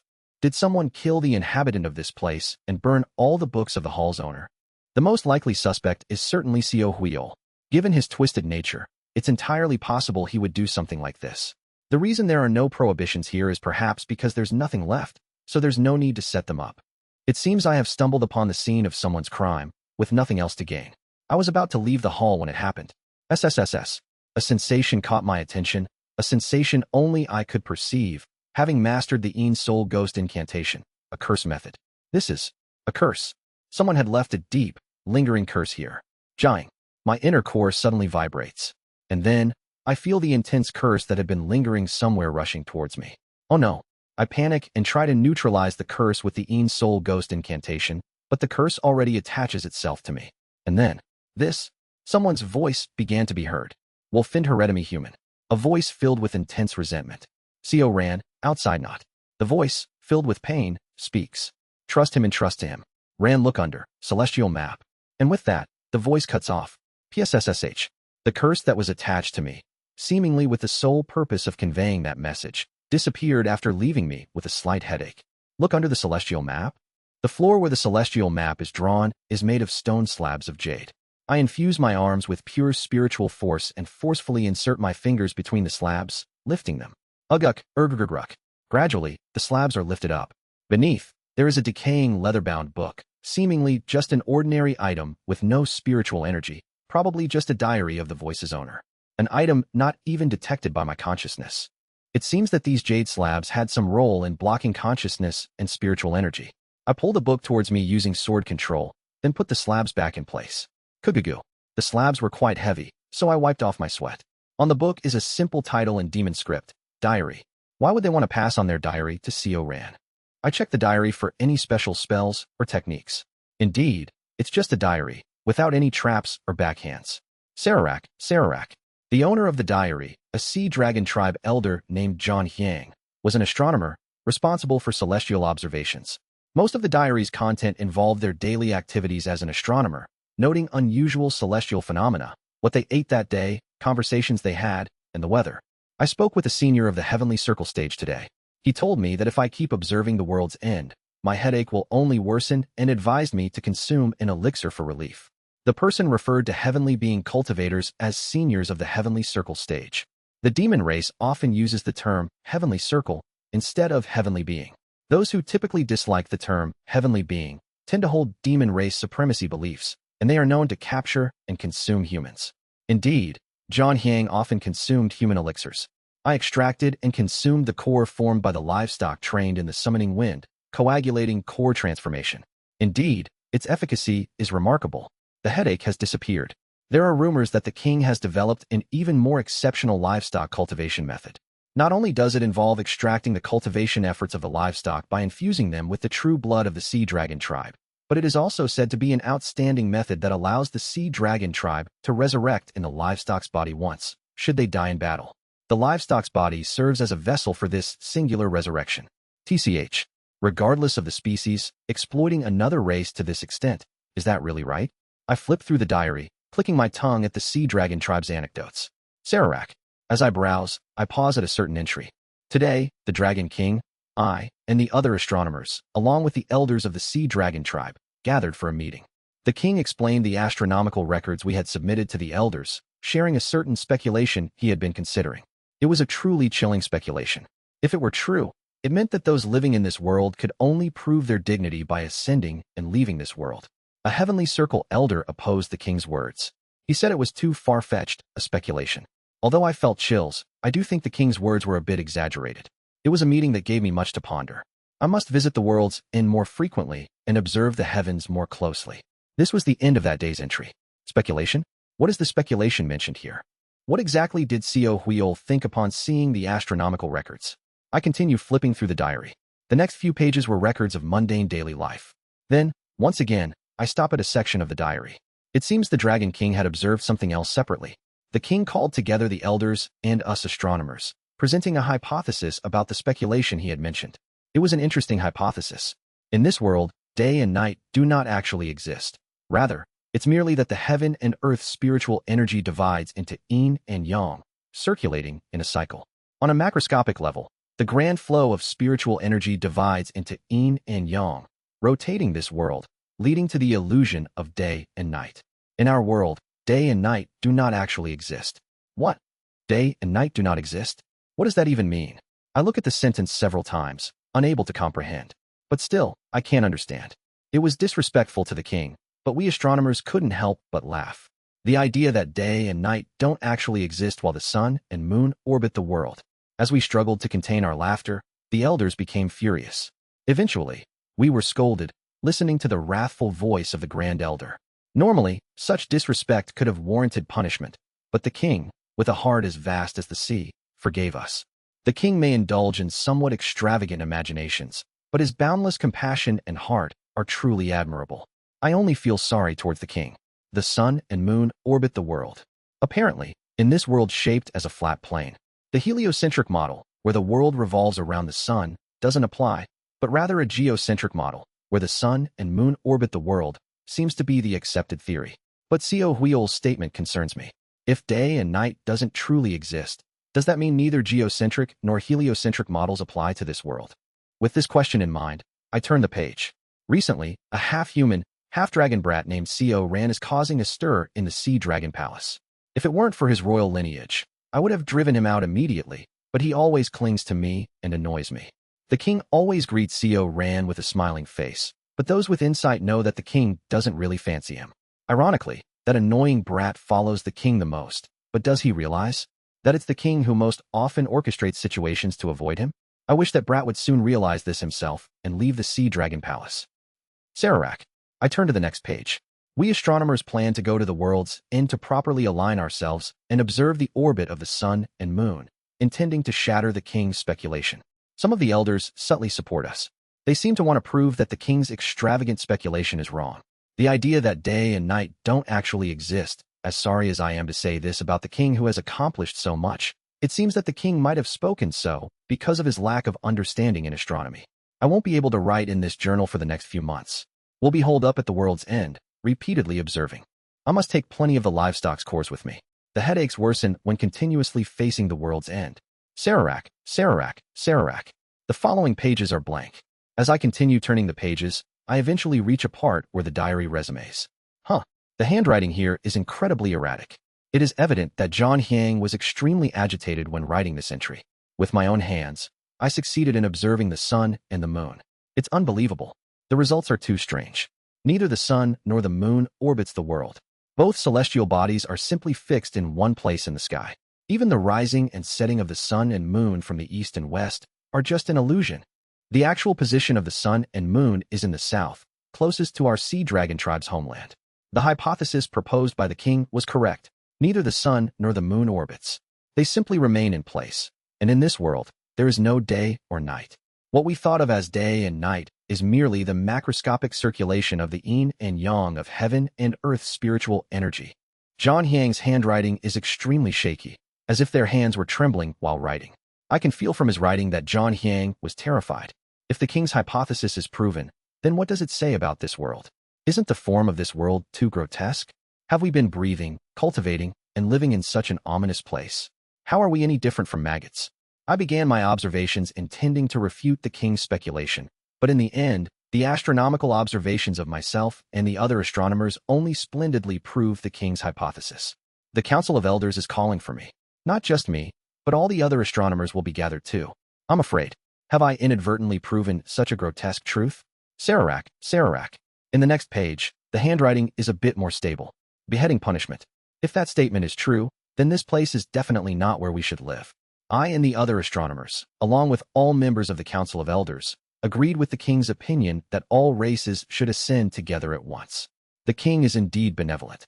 Isn't he giving the other races an opportunity to preserve their dignity too? Beheading punishment. What does that mean? It seems like John Hyang wrote something in the diary that only they knew. Is it some sort of code? I can't tell at the moment. Sararak. I turn the pages again. The youngest at the core formation stage among us astronomers, a naive youngster who couldn't even perform transformation, briefly went to the continent and was captured and killed by a human devilish cultivator. The king chased down that cultivator to reprimand him and retrieve the body. Indeed, humans are all treacherous and unreliable trash. These creatures are best used as livestock. After all, aren't the elixirs made from them the most effective?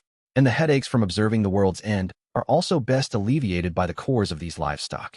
Of course, there will be no need for them for headaches anymore. The reason for headaches when gazing at the world's end was revealed to be due to unintentional eye contact with a great boundary, true immortal. Even if it's not the gaze of a true immortal, observing the world's end means continuously witnessing the will of true immortals, so it's natural that the upper dantian is unknowingly under strain. Now, we astronomers have stopped meaningless astronomical observations. Hence, there's no more need for elixirs, and they will be used as emergency medicinal materials. Great boundary, true immortal. Suddenly, the folktale book I read to the child in a previous village comes to mind. In the folktale, the sun and moon were depicted as eyes. I continue flipping through the pages. I've been feeling terrible lately. Is it because I've observed such a terrifying fact with my own hands? That fact lingers in my mind and won't leave.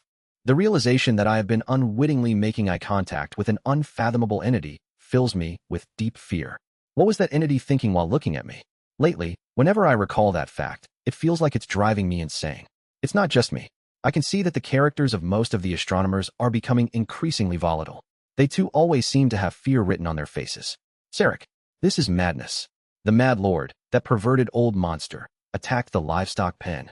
Not only the royal family managing the pen, but also my fellow astronomers who were visiting have been captured by that monster and turned into living puppets. The pen has collapsed, and all the livestock have escaped. The king rushed out to pursue the Mad Lord, but he had already fled. It's so bitter and grievous. All the emergency medicinal materials have run away. Lately, we haven't been observing the heavens, so there's no headache, but it's a painfully significant loss. Sararak, Sararak. The atmosphere has been strange lately. Although it's said that our relationship with Black Ghost Valley has worsened, and we have been in disputes with them, it's unusual how often my fellow astronomers are being attacked or go missing. Starting with the youngest core formation stage astronomer last time, from the attacks by the Mad Lord, it seems like my fellow astronomers are being targeted unusually often. There are quite a few who have disappeared without any apparent reason. It's likely that the elders, who have been unsupportive of the king and encouraging our astronomical observations while opposing the king's extravagant speculations, are putting us in danger. My fellow astronomers discussed this and decided to inform the king about it. I, as the representative, went to the king to report. The king praised me with a trusting face, saying I did well in speaking up. He assured us of his protection, especially me, being an exceptional astronomer who directly observed the sun and the moon. He said I would be firmly protected. I am grateful. Thinking about it, since the fact I observed not only affected the astronomers, but also changed the expressions of the heavenly circle elders, it's surprising. Despite such a terrifying truth that should affect everyone regardless of being at the nascent soul or heavenly circle stage, the king always maintains his benevolent smile and gives us faith. As expected, he is our king. Sararak, Sararak. I turn the next page. And then, I see John Hyang's handwriting start to shake again in the following entry. What is happening? Among the astronomers, I'm the only one left. All have either disappeared or died in battles with the Black Ghost Valley at the hands of the Mad Lord, or due to other disasters. The king promised to protect us, yet how has it come to this? I know it's disrespectful, but I can't help but make a terrifying speculation. It's not the elders who opposed the king, but the king himself is orchestrating the disappearance of the astronomers who know the truth. It can't be. He is a benevolent person. I mustn't worry. It's just a needless thought. Sararak. And in the very next entry, the handwriting became completely distorted and oozing with rage. Your Majesty, you are pushing the astronomers who know the truth towards death. I too will soon die. Promising to firmly protect me meant nothing but to exploit me to the end before killing me. I am going to die. I won't even be able to participate in the ascension. Why are you doing this to us, Your Majesty? Why? Is the truth we know harmful to the Sea Dragon tribe? It might be. It's so terrifying that even the seniors of the Heavenly Circle stage are sometimes tormented by it. Even we who have reached the nascent soul stage spend sleepless nights. Yes, if it's for the good of the Sea Dragon tribe. If it's for the sake of our tribe, then it can't be helped. Let's accept it. Their handwriting started in anger, but seemed to stabilize as they reconciled their thoughts while writing. Sararak. After accepting my inevitable death, I feel at peace. One must accept that they will one day die. Accepting death, life, in fact, feels renewed. Things I couldn't see before are now visible. This precious life, the scenery of the Sea Dragon Palace. And then, there's Saran, who seems to be ostracized under the king's leadership, just like me. I've recently become close to that child. Perhaps it's a case of shared misery. The child is exceptionally bright. Previously blinded by prejudice regarding race and lineage, now I see the child's intelligence. Quite adorable. If this kid had joined the astronomers, I would have treated him well. The king said he won't take this child on the ascension. Instead, he assigned him the task of liberating the souls of the Sea Dragon warriors trapped in the wrecked Nether Crossing ship destroyed in the war with the Mad Lord.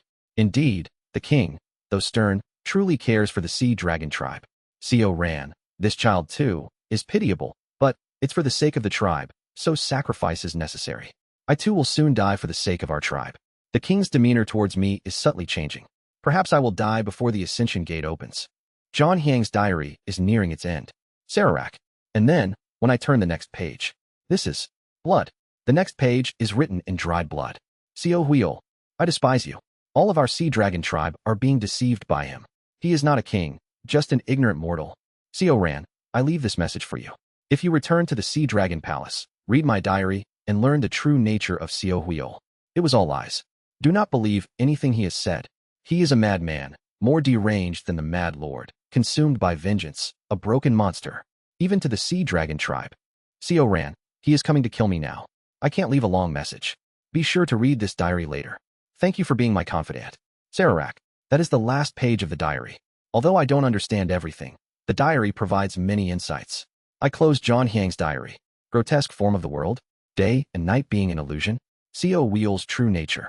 Various truths swirl confusingly in my mind. Even Yuan Li is under the influence of Co Huil. What does Co Huil want? Thud. Just when I closed the diary. Wriggle. Wriggle, wriggle. Suddenly, the diary began to wriggle. What? I hadn't sensed any presence or spiritual energy infused in it. But why? And then, puff. From between the pages of the diary, a blue hand reaches out and grabs my arms with crushing strength. Kugagugagu. Suddenly, I feel a heavy weight all over my body. The heaven and earth spiritual energy around me presses down, pinning me in place. What is this? And then, a voice filled with kindness and gentleness, Co Huil's voice, begins to be heard. Closing this diary means, Co Ran, that you have survived without using the space-breaking bead and somehow reached the Sea Dragon Palace. John Hyang thought he hid the diary well in front of me, but unfortunately for him, he didn't. What? Regrettably, Rana, that was the extent of your role. Liberating the souls of the Sea Dragon tribe warriors trapped in the Nether Crossing ship was your last utility, and your continued existence is now just an obstacle. So rest now. Go to your mother and father's side. Crack, crackle. I struggled desperately to break free from Co Huil's grasp. Just then, kugagugagu. The entire Sea Dragon Palace suddenly begins to tremble. Co Huil. Translator notes. Adding, is like Xiao in Chinese. It's a suffix added to names to denote affection or familiarity, a term of endearment. I made sure to include it to further highlight Co Huil's hypocrisy and heartlessness. Is a term used in Buddhism and Taoism to describe someone that is not spiritually enlightened, in contrast to the sages and those with spiritual understanding. It means ordinary person, but to fit in the context of the setting and meaning, I translated it as ignorant mortal. Chapter 118. What you trampled on / the path you have tread 6. Discord / translating novice. Bang. I immediately kick through the hall and rush out. PSSHD. The blue arm that sprung from the book and had been holding me, now enveloped in a faint aura, scatters into the air. However, the transformation happening throughout the Sea Dragon Palace does not cease. The lingering will of the Sea Dragon King. In terms of power, it's far less than the remnant soul of Song Jin, but it's still the remnant consciousness of the Sea Dragon King. Such an insignificant thing is now spreading throughout the Sea Dragon Palace, awakening the heaven and earth spiritual energy everywhere. And then, boom, boom, boom. The halls of the Sea Dragon Palace begin to burst open one by one. Numerous artifacts and Dharma treasures from inside the halls burst forth, shining in the air. Flash. In an instant, everything around is bathed in the light emitted by the countless treasures of the Sea Dragon Palace. This is, Senior, what's happening here? Seo Ran, transformed into a dragon, flies towards me. I, sweating profusely, watch the unfolding events. Dao is Seo. Yes, Senior. Let's run. Kugugugugu. The blue water attribute Dharma treasures gathered together, absorbing Seo Huiol's lingering consciousness. The lights from the treasures flicker and form a giant blue dragon, resembling Seo Huiol. Quagwagwang. The dragon, formed from the combined Dharma treasures, begins to rampage. This is madness. Kugugugugu. The Sea Dragon Palace is swept away by the dragon's thrashing. The power of the gathered Dharma treasures, combined with the remnants of a heavenly being's consciousness, is far stronger than Song Jin without his Dharma treasures. Its power is immensely close to that of a nascent soul. But the real problem isn't that. Senior, it's coming. Fleeing. The dragon swings its tail towards us. Quagwagwa. A tremendous trail of destruction is left, but the real danger comes afterwards. Click. From the scales of the dragon's tail, one of the small Dharma treasures remained even after the tail swung away. Damn it. Flash. The treasure wrapped in blue light scatters brilliance. Quong. The Dharma treasure self-destructed. I shield Seo Ran from the blast, pushing the explosion away. My hands tingle. My body's already in bad shape from using endless mountains beyond mountains to break the seal. Each time I block a self-destructing Dharma treasure, my arms tremble more. We need to escape, but we're surrounded. We are surrounded by the Dragon Palace's seal, and the hole we used to enter is now blocked by the dragon made of Dharma treasures, making approach difficult. As if this isn't annoying enough, the treasures are self-destructing one by one. Seeing that we were not visibly harmed, the dragon started to self-destruct more of its Dharma treasures. Can't we do something about those self-destructing treasures? It's impossible. Besides, Seo Ran's face darkened. The dragon, as it fights us, is drawing more power from the Dharma treasures, turning brighter. True to his words, the more the dragon fights us, the more the Dharma treasures comprising its body glow with blue light. When it becomes completely bright, the entire dragon will self-destruct. Crunch. I grit my teeth at the absurd situation. Seo Huiol, whether his target is Seo Ran or not. In any case, the plan to confront Yuan Li here and push forward with using Dharma treasures has completely fallen apart. Whoosh. The figure of the blue dragon continues to brighten. At this rate, it's uncertain when it will suddenly explode. Just then, boom. One side of the seal trembles, and the dark prow of a decayed ship emerges from beyond the formation. It's the Nether Crossing ship. Activate. The teleportation array starts activating, and we barely manage to escape the blue dragon's thrashing, flying up into the Nether Crossing ship. Roar. The blue dragon roars, and its body becomes incandescent. That massive body, it's going to self-destruct. At the same time, the teleportation array attempts to begin spatial transfer. The Nether Crossing ship is engulfed in the void and rushes through space, and we escape from the Sea Dragon Palace as it is enveloped in blue light for the last time. I came because my disciple sent a distress signal. In the end, the Dharma treasures in the Sea Dragon Palace all transformed into the shape of the blue dragon and self-destructed. Is that it? Song Jin presses his temples with his fingers. So, there's no gain at all. Both Seo Ran and Song Jin look downcast. I show them the diary of John Hyang that I managed to save in the chaos. During the chaos, I managed to save this. When the diary was closed, the residual consciousness left by Seo Huiol in the diary activated, causing that commotion. Indeed, I can feel Seo Huiol's consciousness embedded in it. If certain conditions are met, his consciousness activates and delivers predetermined instructions. He is indeed a meticulous man. In the case of Seo Ran destroying the Nether Crossing ship and accidentally surviving, reaching the Sea Dragon Palace. Even then, Co Huiol made sure Co Ran would be killed. Is there a reason why Co Ran must be killed to this extent? Then, is there anything else left in this book? I ask Song Jin if there are any traps or backhands left. From my perspective, there doesn't seem to be anything else. I nod and hand it over to Co Ran. For future cycles, it's better to bring the diary to Song Jin first before casually opening it. Whether it's Co Huiol's consciousness or whatever, what's the harm in feeding the remaining remnant consciousness to the Nether Crossing ship? This is the diary of John Hyang, an astronomer of the Sea Dragon tribe. Take a look, it seems that they left it for you to read, Daoist Co. Ah, the diary of the Elder. Co Ran was startled and quickly received the diary. While he was reading the diary, the Nether Crossing ship already returned to its original place in the Black Wind Sea. This must be the extent of our gains this time. With an explosion of that magnitude, not only the other pavilions, but also the spiritual elixirs and plants remaining in the Sea Dragon Palace would have turned into dust. Right, now that I think about it. I asked Song Jin about the structure of the Sea Dragon Palace and the ritualistic formation I had seen. So, do you know anything about the spell formation that's in the Sea Dragon Palace? I'm not sure exactly what formation you're talking about. Song Jin strokes his chin and tilts his head. At his question, Co Ran, who had been frantically reading the diary, momentarily looks up and forms a hand seal. Whoosh. In front of us, spiritual energy forms and takes the shape of the spell formation I saw. When Co Ran infuses his power into it, the spell formation activates, and I feel my consciousness clear and awake. This is the formation Senior Co is talking about, Master. Ah, this one. It's different from the Black Ghost Valley, so I wondered what it was. Song Jin seems to recognize it. Co Ran focuses back on the diary, and Song Jin observes the spell formation in front of him. A spell that awakens the upper Dantian, expressed using the demon race's spell formation. That is what this formation is. Upper Dantian awakening? The Sea Dragon tribe and the Black Ghost Valley have been competing for dominance over the Great Sea for tens of thousands of years, influencing each other's spells to some extent. And one of them is whoosh. Energy emits from the tips of Song Jin's fingers, heading towards his Baihui point. This spell of awakening here. The energy entering the Baihui point seems to rotate inside Song Jin's skull, and after a while, it shoots out from his forehead. What is this? I have seen this spell before. Previously, when Whitebone Ghost Devil Hyoguak forced Team Leader Kim's consciousness to awaken, they used this technique. It was also very similar to the technique used by the Jin clan to amplify talent by infusing souls into the upper Dantian. I remember, even Kim Hyung used the ignition of the upper Dantian, starting from the Baihui and leading the flow of pure spiritual force through the forehead, burning it up.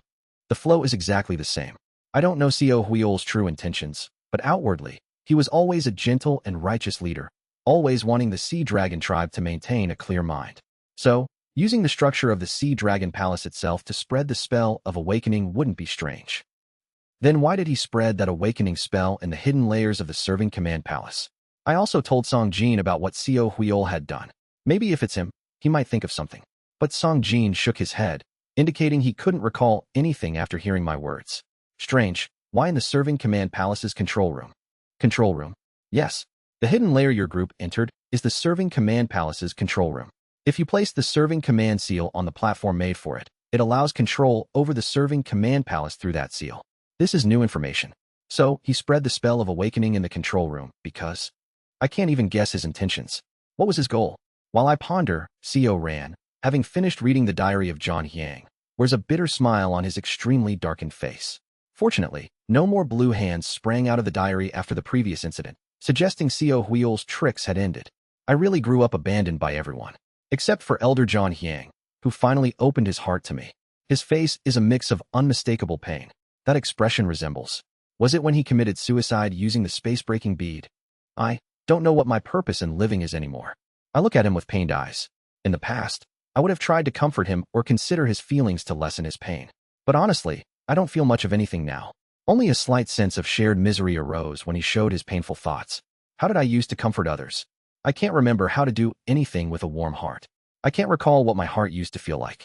Maybe I did it like this.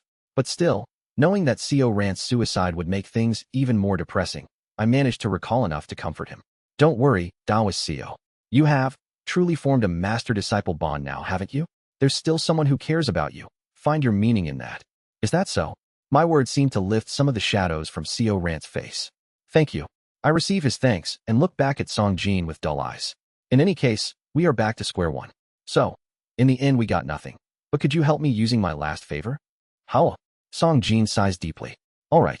I didn't want to put my disciple in danger, but in 200 years, I'll make him reach core formation and help you. Of course, I'll help too.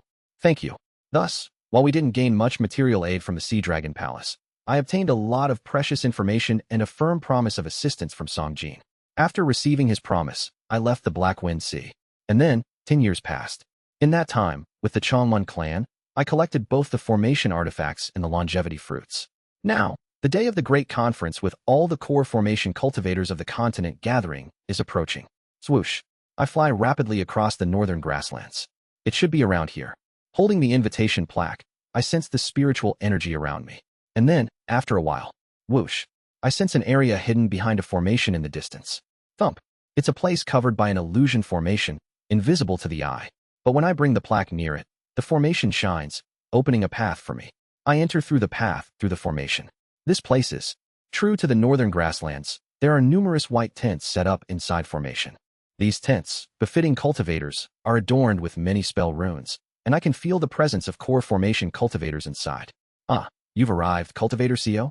From a distance, Chongmun Yungjin approaches me with a welcoming expression. I nod in response. You're as you were. He looks at my expression and his face turns bitter. I can't help it. I can't remember how to smile, and my eyes remain dull. I have forgotten how to wear any expression other than this vacant one. Just then, another person crosses over the formation. An old man in gray robes. It's Wu Riang. He, too, has the same face as 10 years ago, although different from mine. A deeply angry expression. We make eye contact and nod to each other in simple greetings. As we are about to enter the largest tent, designated as the conference hall. Wait you. Wu Riang points at me and speaks. His voice seems to tremble. That thing at your waist, why do you have it? I look at Hyanghua's remnant at my waist, the jade Naraigi. It's the heirloom of my beloved. What? That's... My great-grandson used to wear that. Ah. I suddenly realize, absurdly, the fate of Bu Hyanghua. Her fated partner was Wu Riang's great-grandson, already devoured by Yuan Li before my point of return.